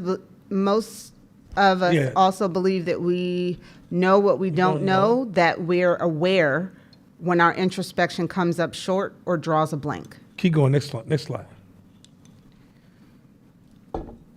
This work presents a human mind like the one described by Kurzban, modular, not deeply interconnected, often not self-aware, and always happy to tell and believe stories that don't line up with reality, as long as those stories make us look good. Okay, now watch this. Ooh. I'm gonna really make it. Now I'm gonna add another layer of complexity to this. Most of the time, you're not conscious. Most of the time, everybody can hear my voice online. Those of you listen to the class within this week, because we get another 200 people who will watch the class throughout the week. When you walk around, most of the time you're on autopilot. We were on a retreat, and I think I was picking up something real petty. I think with T. Pratt. I can't remember. I think it was T. Pratt. And I was picking up something real petty, and I said, stop. I'm going after the heuristic brain, the surface brain, the non-autopilot, because if you don't gain control of the autopilot brain, your autopilot brain will cause so much damage that when the conscious mind kicks in, it got too much to clean up. It's lost too much. It's destroyed too many of your resources. It sets you back. This is just your everyday. You're just talking. You're not thinking. Like if you go to a party right now and heck of people are talking to you, you're not conscious. What's up? Hey man, what's this? That's your unconscious brain. You just almost have auto responses coming out of your mouth, right? Mm-hmm. In that auto response, your brain is like, I'm amazing. I'm great. I'm fabulous. Look at me. I'm a boss. I'm running shit. Your brain is doing it unconscious to you. Now, if you stop for a second and go, sit down by yourself, you'll go, your brain, your conscious mind going, be like, hey, why did you say all that shit? Like, I mean, you are. And then watch this. Right. Then the press secretary say, but you about to be a boss. You are doing this. You did do that. You've been in Hope all year last year. You didn't miss no classes. You done read about 30 books last year. So even though you ain't got the money, you about to have it. So you wasn't really lying now. Come on, man. Let's get back out there. And somebody walk up to you while you chilling and you thinking you go, so they say something, you're like, yo, I ain't seen you in a long time. You be like, yo, man, I'm out here doing big things, man. What's up with you? You mean big things is sleeping on the weekends playing Madden? But in your brain, it really can say that shit. As an entrepreneur, brother, and you won't say entrepreneur with lowercase letters. As an entrepreneur, everything was caps. I'm out here, blowing shit up. I gotta do what I gotta do out here. I'm trying to do shit for the black community because nobody in my family really went to college, none of that shit. So I'm about to come up and do all this. Oh God. That is the press secretary. Your autopilot mind has got scripts. It just runs its scripts over and over and over. And then one day you wake up and be like, how come nobody came to my birthday party? How come people don't call me on the weekdays? How come people don't fuck with me? How come nobody buying my product? How come people cut the conversation short and disappear by the time I turn around? How come nobody donated to none of my charities? Your autopilot destroyed all that and you wasn't even aware. This game is cold, y'all. So now add a layer. You don't feel like you're good enough. The lie game is on fire. Autopilot's taking over. You wake up one day, you done made promises to people. Yo, I'm gonna come through. I promise you, I'm gonna be through. I always got you, baby. I got you. You see your shit over to me, I fuck with you. You ain't got nothing. What you gonna fix? All you got is a hammer. You gonna reframe his wall. All you got is a hammer. You ain't got the money to rent tools. You at the tool library on the weekend. What you talking about? And you overdue. And can't pay them. What you talking about? But in your brain, your brain ain't gonna see none of this. Your brain's not gonna see anything that conflicts that point. Your brain gonna tell you last time you framed somebody's house, the frame was crooked and they had to tear it down. They gonna tell you that the last time you framed somebody's other house, it leaked. And you can't work on cars, you ain't never really fixed nothing right. You gonna talk about that one time you helped your uncle build a fence and he said it was amazing. And this is why you knew you was a carpenter. Y'all think I'm joking, but you can, if y'all being honest with yourself for a second, you can reflect on times you told a story, and if you just really sat painfully, because it's gonna be painful, and analyze, well, was I really good? You'll realize you don't really have real confident evidence. But if your autopilot tells a story, you were amazing. Amazing. This in itself is why Cat Williams was so received so well. Cat Williams was telling stories without telling stories. Because his press secretaries, Cat, you're the funniest man in the world, the greatest person in the world, the most moral person in the world, the best person in the world. You're everything, Cat. So if you're not successful, they must be the problem. That's a perfect example. Y'all see where I'm going with this? He wasn't lying. Cat wasn't being immoral. That's how he was being human. That's how our brains work. And that's why you sat back and was like, yeah. And that's why my life is probably fucked up, because that same force is over at PG&E. Yeah, that's why that shit. You know what? That's probably what's happening with me. That's why I never got in the NBA. Yeah, that's why. You know what? That's why I've never been a pilot. Hey, so all the people got together and worked on your ass. They all had it like, look, next time a black dude with a baseball cap with a hoodie come through, make sure you don't get shit. That doesn't work that way. Then when they do get there, you're like, yeah, they must be wearing dresses and having sex. That's what it is. Mm-hmm. No, that's your The sex. That's not you. That's not you. That's not you doing that intentionally. Mm-hmm. It's unconscious. That's why when it pops up on your YouTube, you're like, well, let me see what they're talking about. What's the name being having sex with a guy? Shannon Sharp may be gay. Club Shay Shay. I don't know why would they say Shay Shay, not Shannon Sharp. Right? Your brain. I'm not even. I promise you, this is the coldest part. This is why you have to be like. That's why I'm not socially fun, because I'm socially going, I don't know if I agree with that. That's just ridiculous. Because I can see through stuff that people are doing, because I can see myself do it sometimes, but you'll never see, because I get a chance to go, oh, no, you're doing that again, huh? That's what you're going to just really say that dude's whack because you really have some envy in your heart. Boy, if you don't stop, say you have an envy, figure out what the fuck you doing wrong. But what you'll never hear me say, voice it to you like, yo, Yapasua blew up doing marketing. He must be wearing dresses or something, hanging out with some Jewish Illuminatis or something. What? Man. What is wrong with you? But it's not you lying or dumb or ignorant or bad person. You don't need to go to church and pray for hours. That is what your brain is doing to protect you because you don't feel like you're good enough. On autopilot. So once again, you think you can control it? Next time you just having fun, yeah. What? Yeah. You done told about 1,000 lies. You always been close. You always had love for you. Oh, I got your back. Until he calls you. Can I borrow $20?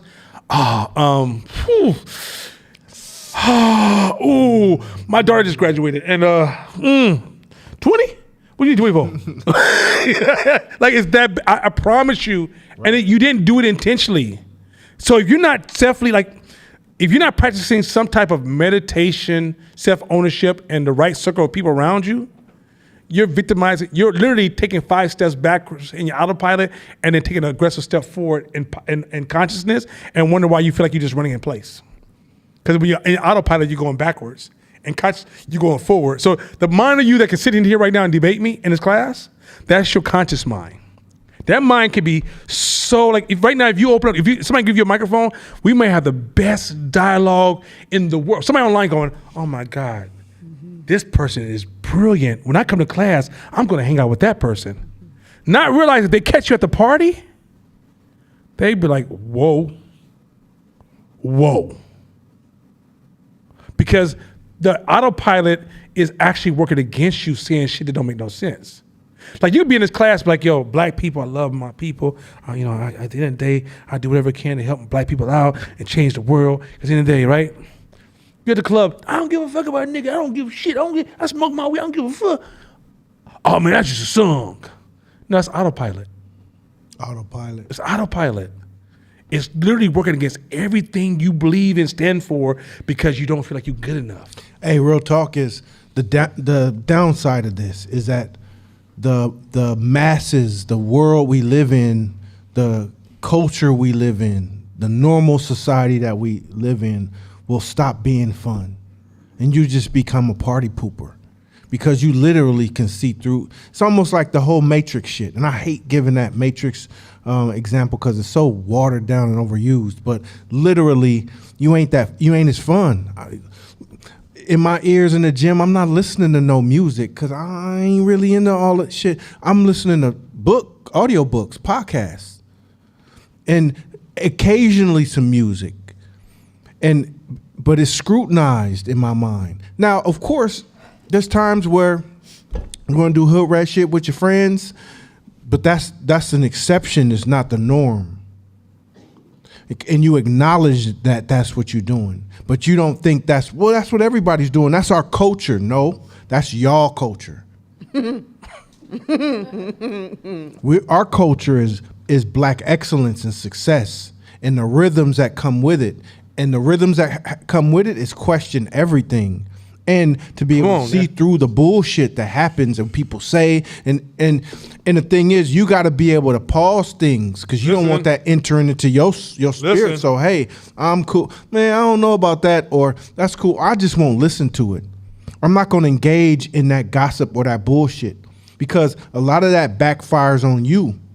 A lot of our low self-confidence or self-confidence to try comes from the massive amount of times we judge others for trying. So now subconsciously we think, and this is science, this ain't me talking, this is a scientific fact, that subconsciously you think, fuck, if I try, I'm gonna get crucified the same way I crucified others. So you put yourself in your own jail for trying. So there's all kind of things where that's why I don't trip when people seem petty to me. What'd you see? I'm woo-woo anyway. I see a hummingbird and I'm gonna be like, what's that mean? So if a man tells me, hey, I just saw this little subtle thing, and I'm gonna be like, well, let's talk about it, because shit, I didn't see that. Because that might be the linchpin that blows something up in a positive way. 1,000 times. Because you can't see it with your eyes. That's why when he does these slides, I have to put these on because now, so clear. I can read all these words. And that's the clarity we need in life too. Hey, I was about to give him an offering. I was about to say, let's pass that basket around real quick because he started turning it up. I was like, go ahead, preacher. So where were we at? Let's keep going this one. That was fire. I won't follow that. Go ahead. It proposes that evolution has made use of the human brain's modularity for a particular function to allow us to tell favorable stories about ourselves to ourselves so that we can confidently and in all good conscience tell them to other members of our ultrasocial species. This is the press secretary in action. Its specialty is putting the best possible spin on everything about us. Our performance, our accomplishments, our morals, our looks, our behavior, our progress towards goals, and so on. Next slide. So real quick, we want to make a quick pause. Those of you who made it this far, make sure you donate. Once again, I keep telling folks, like, hey, we're trying this new model, but if we don't, and by the way, Fern and Cassandra, shout out to you. They made some great donations to the team. But make sure you guys, like online, those of you watching class for free, just make sure you donate. Nothing's too small. But just like, in order for us to provide this for free, I got to pay these people to show up and provide this. Plus, be strictly honest with you, I don't want this money for, this ain't for my status. This is so I can invest in change in our communities. And as somebody who likes to build, like I said, this is one of the things where I'm trying to use this avenue to build solutions in our community. Next slide. So, this is a story he tells in the book. I want to tell you the story. That's hard. That's like That's fire. So that's actually fire in multiple ways.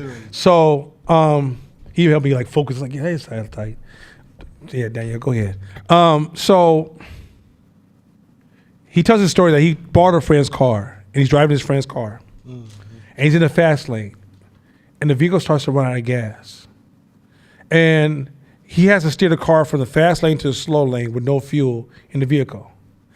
And instead of his brain going to damn, how do I save me and the people in the car and get in a safe space?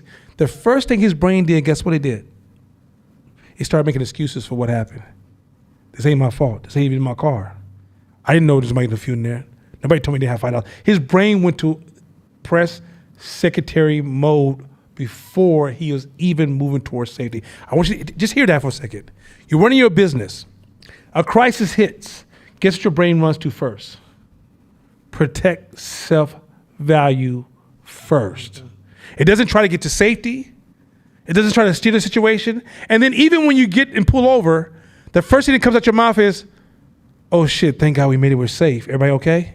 First thing that comes out your mouth is what's wrong with this car? Who didn't tell me there was gas? What's going on? I didn't know. I can't even see the goddamn empty thing. This car is the way it's designed. This ain't even my car. Mm-hmm. That's the first thing you run to is excuses. Mm-hmm. I want y'all to pay attention to this. This is how cold the press secretary is literally taking over when things happen that looks like it's your, instead of you going, I'm taking radical responsibility, your brain is already taking off on making excuses before you even got a chance to say, I need to take radical responsibility. Is that shit cold? That you're in business and a client calls and said, something is wrong. This is why your brain goes into like, and you start wanting to point fingers at employees. What did you do wrong? What did you do wrong? What did you do wrong? And in that conversation that you could actually reframe them, restructure it, and control the outcome. Now, once you practice, you can get this. But in the beginning, your brain is going to go focus on excuses and protecting what, I didn't know you bought this. It ain't my fault you did this. I see this with black businesses all the time. They're fighting the customer, but they don't know they're fighting the customer because they're trying to protect themselves. Keith Lee. 100% Keith Lee's story. Keith Lee happens. Everybody went to press secretary came out. Well, he should have called the city. He should. Who is he? I don't know what he did. He could have did this. He could have. You see what you just did? As opposed to, what can we learn from this? You know, Oakland, it's not a safe space for me. Well, he's been in others. Oh, I guess Oakland's the only place that's not safe. Chill. What can I learn from this? Right. That's why me and him first heard that. We was like, damn, that's powerful. And then we saw people respond. So we was like, whoa. Press secretary kicked in. If you're the person that's always defending your point, arguing your point, feeling you need to be right, you're a press secretary junkie. And you don't realize that the reason you're a press secretary junkie, because you just don't feel like you're good enough. It ain't got nothing to do with the problem or the fact that's in front of you. You can't even see the magnitude, the danger, the opportunity. You can't see nothing that's happening in front of you. You have a job right now, and the press secretary has destroyed your promotion thousands of times. You didn't even see it. Because you walked out of the room like, whew, yeah, I protected myself. Lost the war. When you filed a report, I feel like Mr. Johnson is sexist. He doesn't see me. He doesn't value me. As a white male, I don't think he see. That's your press secretary talking, right? You don't say, what's the value that Mr. Johnson wants with me? Should he be the person I'm seeking value out of? And what could I possibly be missing in this conversation? Let me approach him with curiosity. Hey, what is it you saw? The air conditioners allow this. You didn't say, what did you see that I don't see? And even if they give you advice, go, let me go home and think about that. Your brain took off in excuse land. Well, it's because, press secretary. If you get in a lot of small arguments, ticky-tack arguments, pass me that. Hey, I should pass that to me 5 minutes ago. No, you didn't. I did. No, I'll tell you, you did it. Press secretary. No. You don't feel like you're good enough. Here's another reason. I don't waste my time with none of that bullshit. You know why? Time, attention, money. What is the most valuable asset we have? Time. So my focus is on how do I maximize my time with the 24 hours I have on this planet. And I have a daily number in my head of the amount of money I want to make a day, and the people I want to spend time with a day, and the sacrifices that I may have to take for one of those two things a day. So why the hell would I spend my time riling up my emotions arguing over dumb shit? Why? It makes no sense. As entrepreneurs, we don't have that luxury. We don't. So my question I'm always asking is, what's my intention here? Is it to be right or to get to a winning solution? Is it to be right or to win? It's always to win. Fuck being right. It's homeless right people. There's mentally damaged right people. I got partners sitting in prison right now who did the right thing. It's not about being right. And when you waste your time bickering over dumb shit, all you do is you shorten the amount of time you have to actually pursue something and be successful at something. My son he's a very tit for tat type person. He doesn't do it with me anymore. You know why he doesn't do it anymore?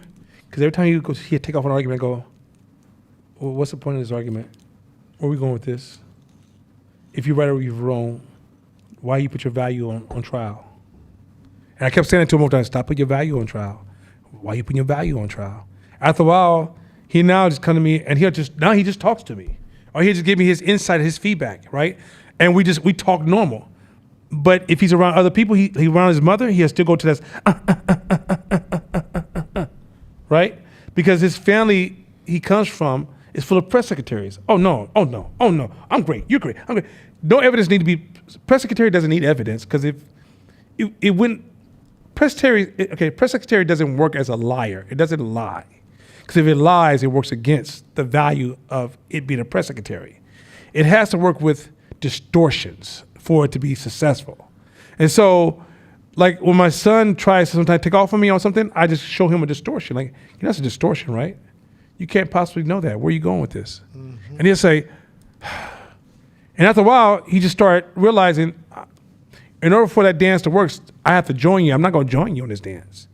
Every time you come at me, I'm going to keep saying, that's not true. It just doesn't work that way, right? And I have to sometimes explain it a little longer. Sometimes go to a long soliloquy. But the whole point, he started to realize, like, yo, I'm not shutting down communication. But what we're not going to do is you just keep, like, for example, my son could be doing really, really bad, but tell you your shoes are ugly. Dude, you're doing bad. How is his shoes ugly and you in the trash can? How does that work? I don't say that, per se. I'm saying that's the logic of, like, this doesn't make any sense. Well, what I see him doing is, I don't feel like I'm good enough, so I need to attack something about you to feel better about myself. So in the end, I got to disarm him, not battle him. First, I was battling him, and he just seemed like he turned up and got worse. But when I start disarming him, he's come down to a point that now when we have a discussion about something, he'll say, hey, this is why I'm thinking, this is what he literally has a conversation with me. Or if he does something that's inappropriate, I can say, hey, D, what are you doing that? And he'll talk to me. But when I was literally slapping his hand, he just got worse and worse and worse. And he became so finicky and just rolling his eyes. And I'm like, fuck is all that? And so I realized, I got to show him, model what it feels like to show up in this space and want to receive more than I want to protect.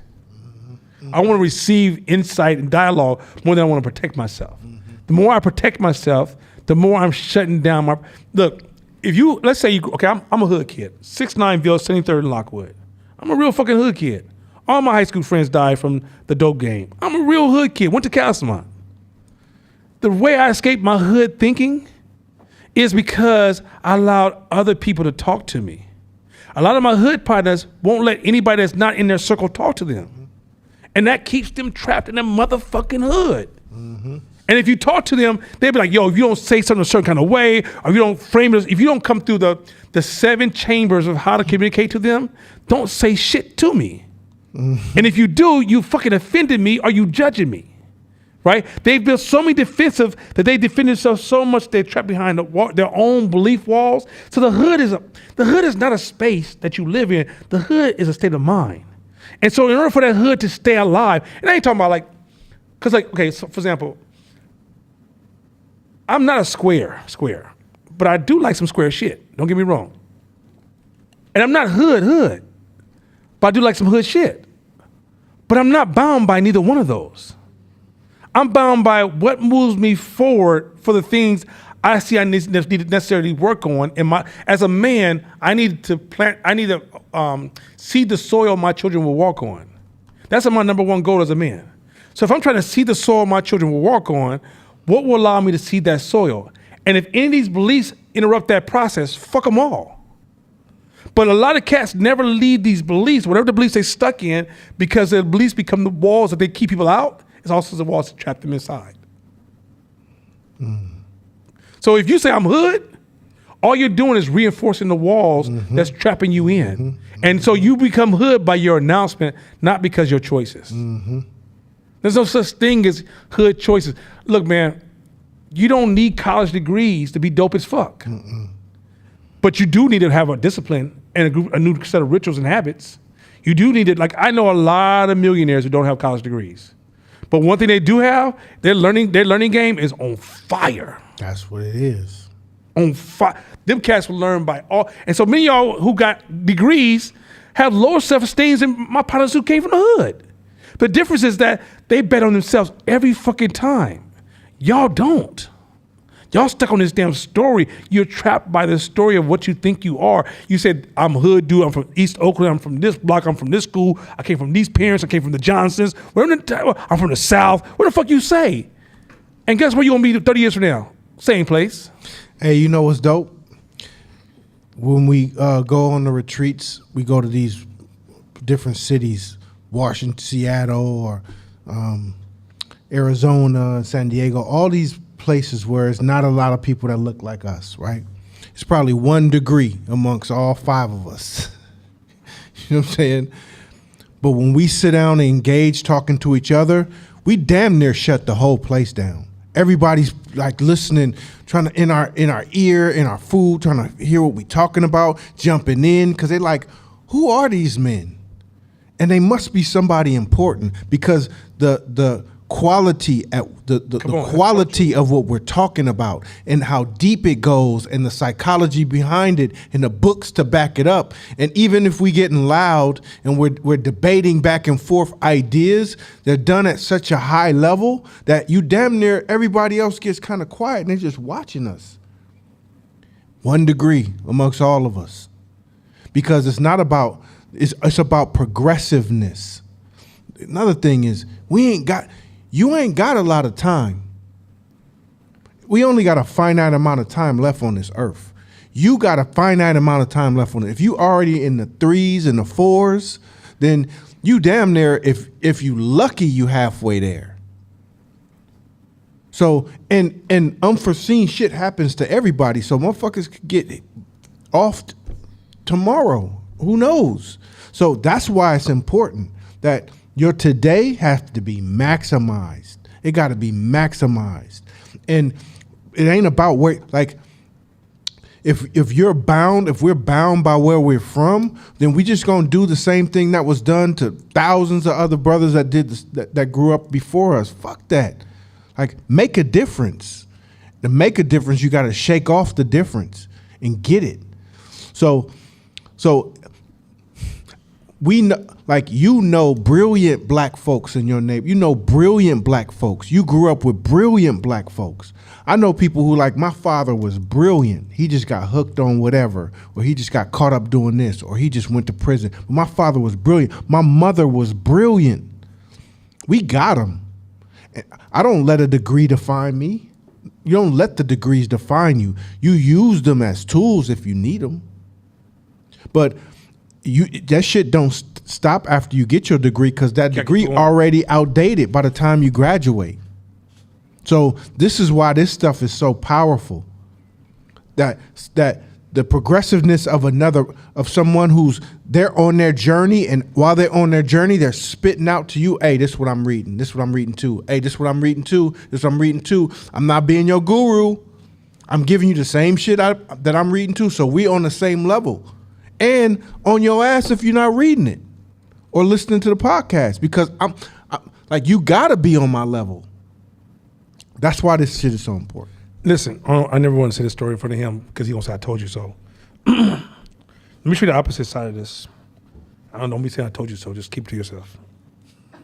So, We gonna see. damn, dude, you gave me a chance to start the story. I might just lie now. So here's the thing. So once again, I told this cat the other day, yo, I'm not a hood cat no more. He's like, I think you do comfortable in the hood. So on my block, we got like one family left with a whole bunch of hardcore hood dudes. I ain't gonna tell you the name, how they get down, but they get down. One's even a killer. And I see them all the time. And like, once again, the rules of the new hood is don't make a cat feel judged. Show up there with love. And every once in a while, I just drop something on them. Whoa. I'm talking about, it was just like, I'm dropping those seeds. I'm talking about really entry-level seeds. Just dropping seeds. Because I always want to, my thing is, if I show up to you, how can I give you something? I don't want to take anything from you. How can I give you something? So one day I come out the house. Dude's like, yo, Nana, come over here. I said, yo, what's up, man? He said, yo, man, me and my motherfucking partners, we be listening to your fucking class, dude. They smoking and drinking on the corner. He's like, man, this shit's tight. The shit you be teaching, bruh. Swear to fuck God. And the other dude's like, yo, man, I told my other partner he need to fuck with you, man. You around the corner, you trying to start some shit. And I was sitting going, this shit cold. Because you think by growing, you're disconnecting, but people can see when you value them. Absolutely. You don't have to sound like everybody you run across. Because if you go to New York, you definitely don't sound like them brothers. You go down deep down south, you definitely, especially from them old Atlanta cats, you don't know what the fuck they saying. But they can sense when you love them and when you're trying to like clown them or trying to step above them, or you trying to say, I have a higher status because I have some education. But when I show up, because I'm a giver at my heart, I'm always trying to hear what you need and then drop a seed based upon what you need for your journey, not what I want to give to you, right? Mm-hmm. And so I'm saying that like a lot of times y'all think that by, when I say I'm not hood, that means I don't see the hood. No, I do this because of the hood. Like, as long as Castlemont exists, I got work to do. I came from Castlemont.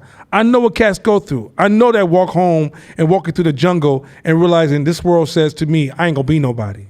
And nobody's talking to them. That social justice shit, don't talk to people in the hood. Ain't no social justice talking in the hood. That shit don't, when Black Lives Matter got that money in the hood, it was like, what the fuck you talking about? We ain't get nothing. So at the end of the day, y'all don't see them, but I see them. So everything I'm doing is like, okay, how do we start building systems to get to these cats here? Because if you don't see them, they'll grow up, you say that black shit to them, they don't give a fuck about nobody because nobody ever give a fuck about them. Right. And so it's one of those things where don't think that your growth disconnects you. It just repositions yourself. And once again, we're not the funnest cats no more. Now, I'm around this cat, I have the best. When I'm around him, Mashama, and Chris, and T-Pratt, and Shabisha, I can have the best. I'm laughing and cracking up, and I'm hitting the floor. But we have more, but it's kind of like a different conversation. But if you put me like at a festival, I'm not probably the funnest cat no more. I'm probably just having a conversation with like, hey, what's going on? What you doing? And I may be listening as like, oh man, his press secretary is just taking off. This shit he's saying is so bad. And if it gets too bad, I'd be like, hey, listen to yourself, because that shit you just said cannot possibly be true. I've done that to grown ass men before. Like me and y'all be like, you didn't tell that big motherfucker. Like, yes, I did. It just was too much. It was overwhelming my ears. That can be possible. If you was doing all that shit, you would not be here talking to me right now. Fuck you talking about? Right? Now, if you're ready to have a real conversation, let's do that. But let's stop this. Like, turn the Hollywood script off. It's killing me. I knocked 32 people out in a row. Boom, boom, boom, boom. And then you see a video of you like this. He's like, no. All right, last slide. This is our last slide. This last one. Then we're going on. Wait, I went up and then set it down. Sorry. There we go. This is him when he's in the car, and he realizes he's out of gas, right? This is him. So he was saying, somebody asked him about his sport career, like how good was he playing this game? Like, what do you call pickleball or racquetball? One of those kind of games, right? In his mind, he thought he was the best at his gym. Only to discover by his friend he was actually the worst at the gym. And when he lost games, he said most of the people didn't receive the same game that he received, or when the person served the ball to him, he's like, yeah, they didn't hit it as well as they hit it towards me. So when I lost, it's because they were playing their best when they played against me. But ultimately, because I'm very healthy and I'm really good, I actually was pretty good. To only discover he was actually lousy. And then when it was time to go tell his friends in New York about how poor he was in California, he said it pained him to write this, to share this with us, because in his mind, he still feels he was the best, even though all the evidence says he was not the best. So if he didn't know this thing existed, he could never tell this truth. If he didn't have the power to, if you don't know to hold it back, you'll never tell the truth, because it's such a powerful energy going through your body, and it feels so right to say it, but to deny it, also it kind of almost destroys you. So go ahead and read it. I can see if I can just quickly just go through this real quick. And it kept telling me how good I was. The parts of my mind responsible for my self-image and presentation to others were eager to read the self-deceptive memos drafted by the press secretary. So mind you, your brain drafted these fake-ass memos about how great you was. You was eager to read those memos to your friend, even though you never seen these memos a day of your fucking life. But in your brain, once you read them, It seems real. It must have really happened. I really was the best. Keep going. Because Andy is good at squash That's a squash, yeah. is better for my confidence than Andy is lousy at squash. You would never say I was a lousy cook. You would never say I was lousy at building, running a business. You would never say I was lousy at photography. You would never say I was lousy at writing. You would never say I was lousy at reading. You would never say I was lousy at comprehension. You would never say I was lousy at math. You would never say that, even though you were. Now, if you commit it, you can build it.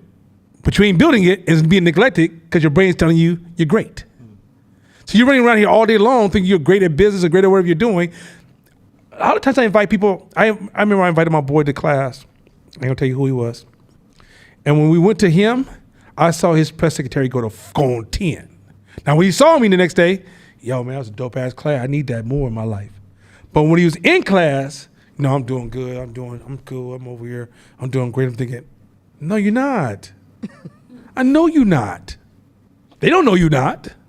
And I heard your press secretary, I heard your memos before, all the shit you could say you're doing. But when I start investigating those memos, I'm like, so you had a profitable year. You mean $3? But to y'all, profitable year means that's the memo. We done, right? Keep going. Same thing with Andy is principled. Andy is a good friend and a trustworthy ally. So this is what you tell yourself about your friend when you run your circles. I'm a good friend. I'm a good person. So guess what happens when somebody says you're not? You're enraged. Keep going. Andy is benevolent and kind. Oh, I'm so nice and kind to people. When I tell you you're not kind, your heart is broken. What do you mean I'm not kind? What do you mean I'm not benevolent? Benevolent. I use that word all the time. I'm benevolent. You understand me, girl? Dictionary for that. Hey, hold on a second. Give me room to my night talk. Girl, you know I'm benevolent. Go ahead. I'm bringing that shit back, huh? Oh, fabulous, magnificent, yeah. Go ahead. Andy is smart and productive, and so on. Well, and Andy's smart and productive. So I don't understand why my business doesn't work. I was very productive. I was really smart. I did everything right, Nana. We heard that. We heard people say that to our face. I did everything I was supposed to do. I don't understand why I'm not successful. You see, that's the press secretary. What do you mean you did everything you're supposed to do? What the fuck does that mean? Now, if I asked that question when that girl was saying it, when she's in an emotional highlight, I did everything I was supposed to do. I don't understand, and that's why I believe racism is real. And I would be like, what the fuck does that mean? You see what I look like now? I look like an asshole. In my brain, I just have to say it and then lean over there. What the fuck does that mean? And my line, she should know that's how I lean to people that's close to me and be like, that she didn't say shit. She didn't say shit at all. Because I hear your press secretary running his memos on me. And people don't know I can hear this shit. People think I'm an asshole, but I'm watching you run your memos on me. And you don't know you run your memos, and everybody else can see you not run your memos. Well, not everybody, but sometimes people can. I was somewhere recently, and people say, how did you see that? How did you read that? How did you know that person was saying that? Oh, I'm working with a big company. Definitely can't say what the fuck they are. They say, you came in this company, we've hired all these agencies before you. How did you read what was going on behind the curtains? I said, I read it from all the people who were bragging about how good the company was. Because the way they brag, I could tell it was a press secretary taking over, and I could tell there was something missing and it was empty. So that allowed me then to investigate, well, why are you over leveraging this, which lets me know something's missing here.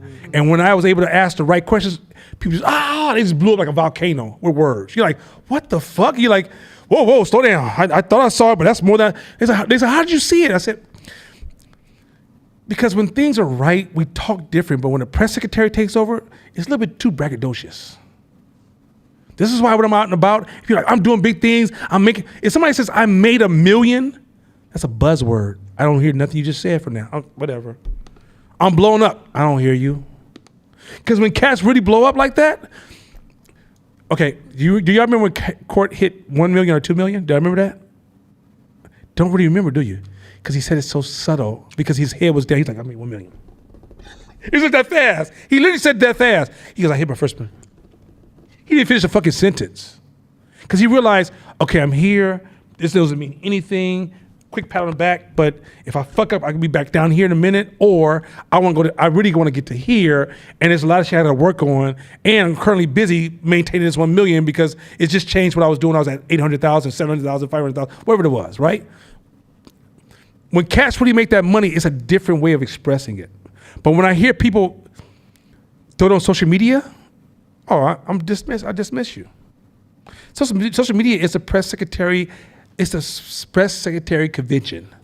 All the press secretaries are there just talking shit to each other. You know who I am. I know who you are. I like you. You like me. Oh, heart. Oh, my God. You're my loved one. I care. You're making me cry. Oh.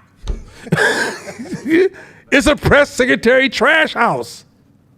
So if somebody starts announcing too much online, I'm like, oh, poor baby. Oh. When I know the cats are performing, you gotta know they're performing. Cause they just don't move like that. Like me getting this new space, I'm like, yo, I get this new space. I'm so fucking happy. And why is monumental to me? Because when I was sitting in front of the space, I'm going, I'm a kid from East Oak and Castlemont. And about to get an iconic space in the city of Oakland. You know what that shit feels like for me? I'm Castlemont, 85. I'm thinking my choice of career is gonna be a pimp or a dope dealer. I swear, that's all I thought it was gonna be. My father was a master dope dealer and a pimp. So I thought, well, these are my choices. Because I don't want to go join white people because that shit's corny. And all of a sudden, I'm legitimate, not doing anything illegal, and I'm about to open a spot in the city I grew up in an iconic space, in an iconic building. That shit got me emotional, right? Then Emeryville got me saying, hey, I went to the city council meeting and they approved our big contract. We rebranded the city of Emeryville. I'm from the Bay, baby. I'm rebranding a city? A black kid from East Oakland? That's crazy. So in a sense, like I'm happy with that shit, but now y'all probably gonna hear nothing else, and you ain't gonna hear me brag about it. That's it, because I got work to do. I gotta get the job done. I gotta move in this spot and kill this shit. I gotta make it when y'all walk in, y'all be like, oh, this is how you doing. This is how you living, right? The real work starts. But if I was on social media, yeah, you know, I'm doing it big. I just got this. I'm doing it big. That's my press secretary talking, and the press secretary will have me stunting and not performing and lose the contract on the back end. It'll tell me that I'm the best thing the client ever hired, and I won't even see my weaknesses, and I become a typical black business. So watch this. I'm gonna close out with this. Read the last sentence, because I think the last sentence is what I'm gonna close out with. It says you're smart and productive, and so on. It even makes great ultimate sense for me to be self-deceptive about Andy is self-aware. The press secretary will tell you that you're self-aware. It'll tell you that no, you're aware of self. You're introspective. You're conscious. You see yourself. Now watch this. If there is such thing as a black experience, when you got a group of people that's been suppressed by racism for so many years, that's gonna make us automatically feel like we're not good enough. So in our response to us feeling like we're not good enough, sometimes the press secretary will be a little bit more dominant because we're suffering on the inside. But if the press secretary becomes too dominant, even in our privacy, that means we're underservicing our services. We're underservicing our services. So that means that when we look over the landscape of business, we're not sitting high enough on the hill because we're responding to not feeling like we're good enough. So we're underperforming. We don't even see that. It's not that we cannot be better. It's not that we cannot be greater. It's not that we cannot compete. But if you just made one jump shot and you think you're ready for the NBA, and somehow somebody at one point gives you the uniform and drafts you, and then you get the arrogance like you deserve to be there, and you don't practice like I did when I got the job as a director and realized, you don't know what the fuck you doing, bro. What the fuck you do? You need to go practice. But instead, the press secretary tells you, like, you here because they chose you. God must want you be here. They must have saw something in you. You work hard all this time. You know what the fuck you doing. I have a degree 7 years ago, so they know my shit's tight. only to underperform because a press secretary is blinding you on your day-to-day management of how you show up to the day. So at the end of the day, it has nothing to do with them, and you won't receive their feedback because why? They're racist. They're sexist. They're gay. They're Asian. They're too tall. I don't like the shoes. They wear hoodies. They were hoodies. Is that a baseball cap? I don't even like the team. They cuss sometimes. They curse sometimes. Oh my God. You see what happens? All you're doing is building, press secretaries build a security system now to protect your distortions. And now you, not only are you distorting, you have a security team that says, hey, this is like, we don't let shit through this system without our approval. I want y'all to see how cold this is. So then the outside world goes, now mind you, white people don't have the right to say shit to us because 400 years of suppression, don't, close out on this. I'm gonna make it uncomfortable. So, this is one of the ones when we end the class, just fade it out slow.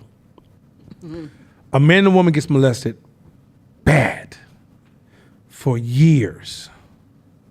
Trapped in a house where they couldn't go outside. The man gets caught, thrown in prison. The woman has a baby. The man has a baby. Doesn't matter. What kind of parent are they?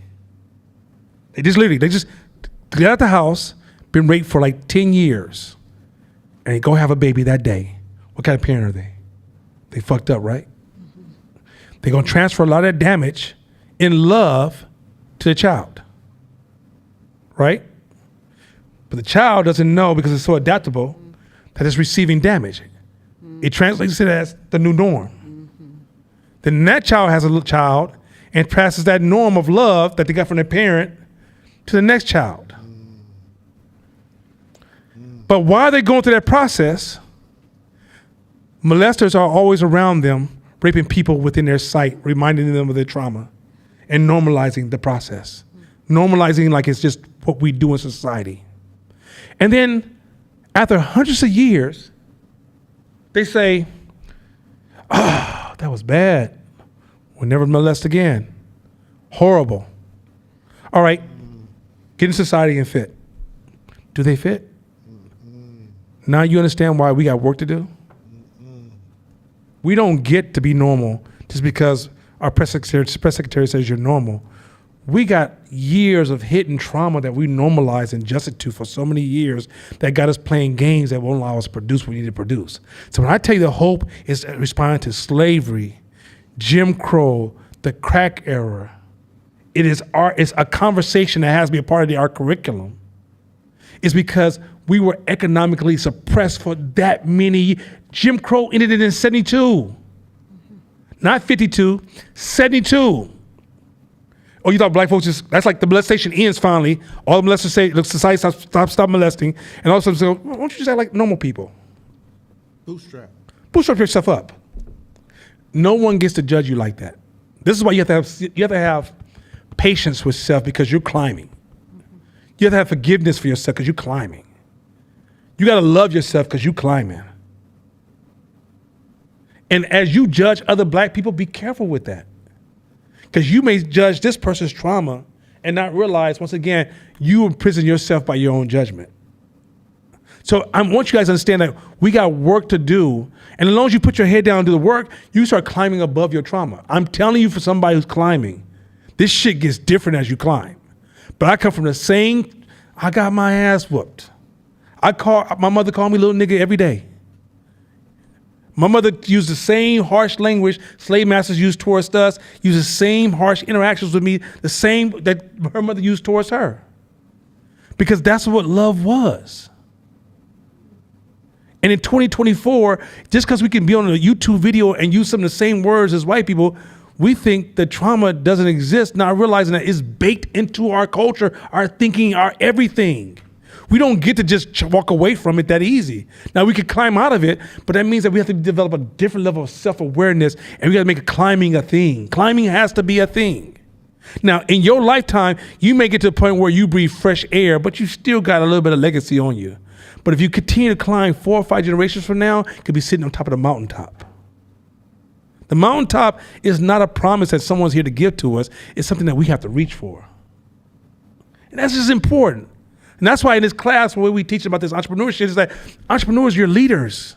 Even if some of y'all took a job, you're going to go in that job and you're going to see the world different and you're going to move different and you're going to create impact that's different. And if we create ecosystems that start to create these healing environments that's teaching our children how to climb and move past the press secretary, we can see different shit happen all over the place. That's why when you go to the hip hop world, you try to correct the youngsters about the shit they say in their music. The press secretary says, hold up. I'm a good person. I'm just trying to feed my kids. I don't mean no harm. I'm not trying to hurt nobody. Why didn't you talk to me? Why didn't you show up to me when I was down here? You see what's happening? They're not coming at you. It's not about you. They don't feel like they're good enough and they got a record deal finally. And here you come trying to judge them and their press secretary kicks in. And they don't know that. And then you get frustrated like, oh, these motherfuckers don't give a shit. And now we're back in the same ass loop. We're not getting out of that loop. To unravel this loop, we got to kind of see what's really going on and then design better.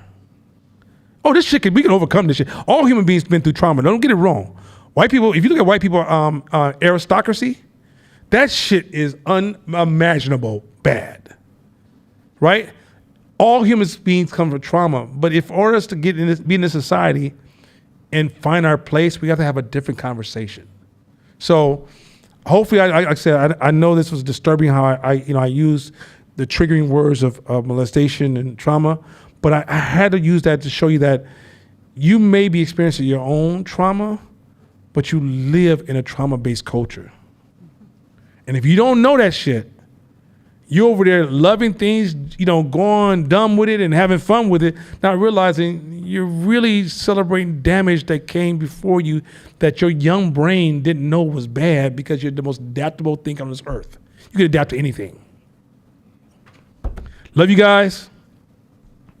Gung hei fa choi. Look here, I said it right? Did I say it right? Kong hei fa choi. By the way, Did you just have a stroke?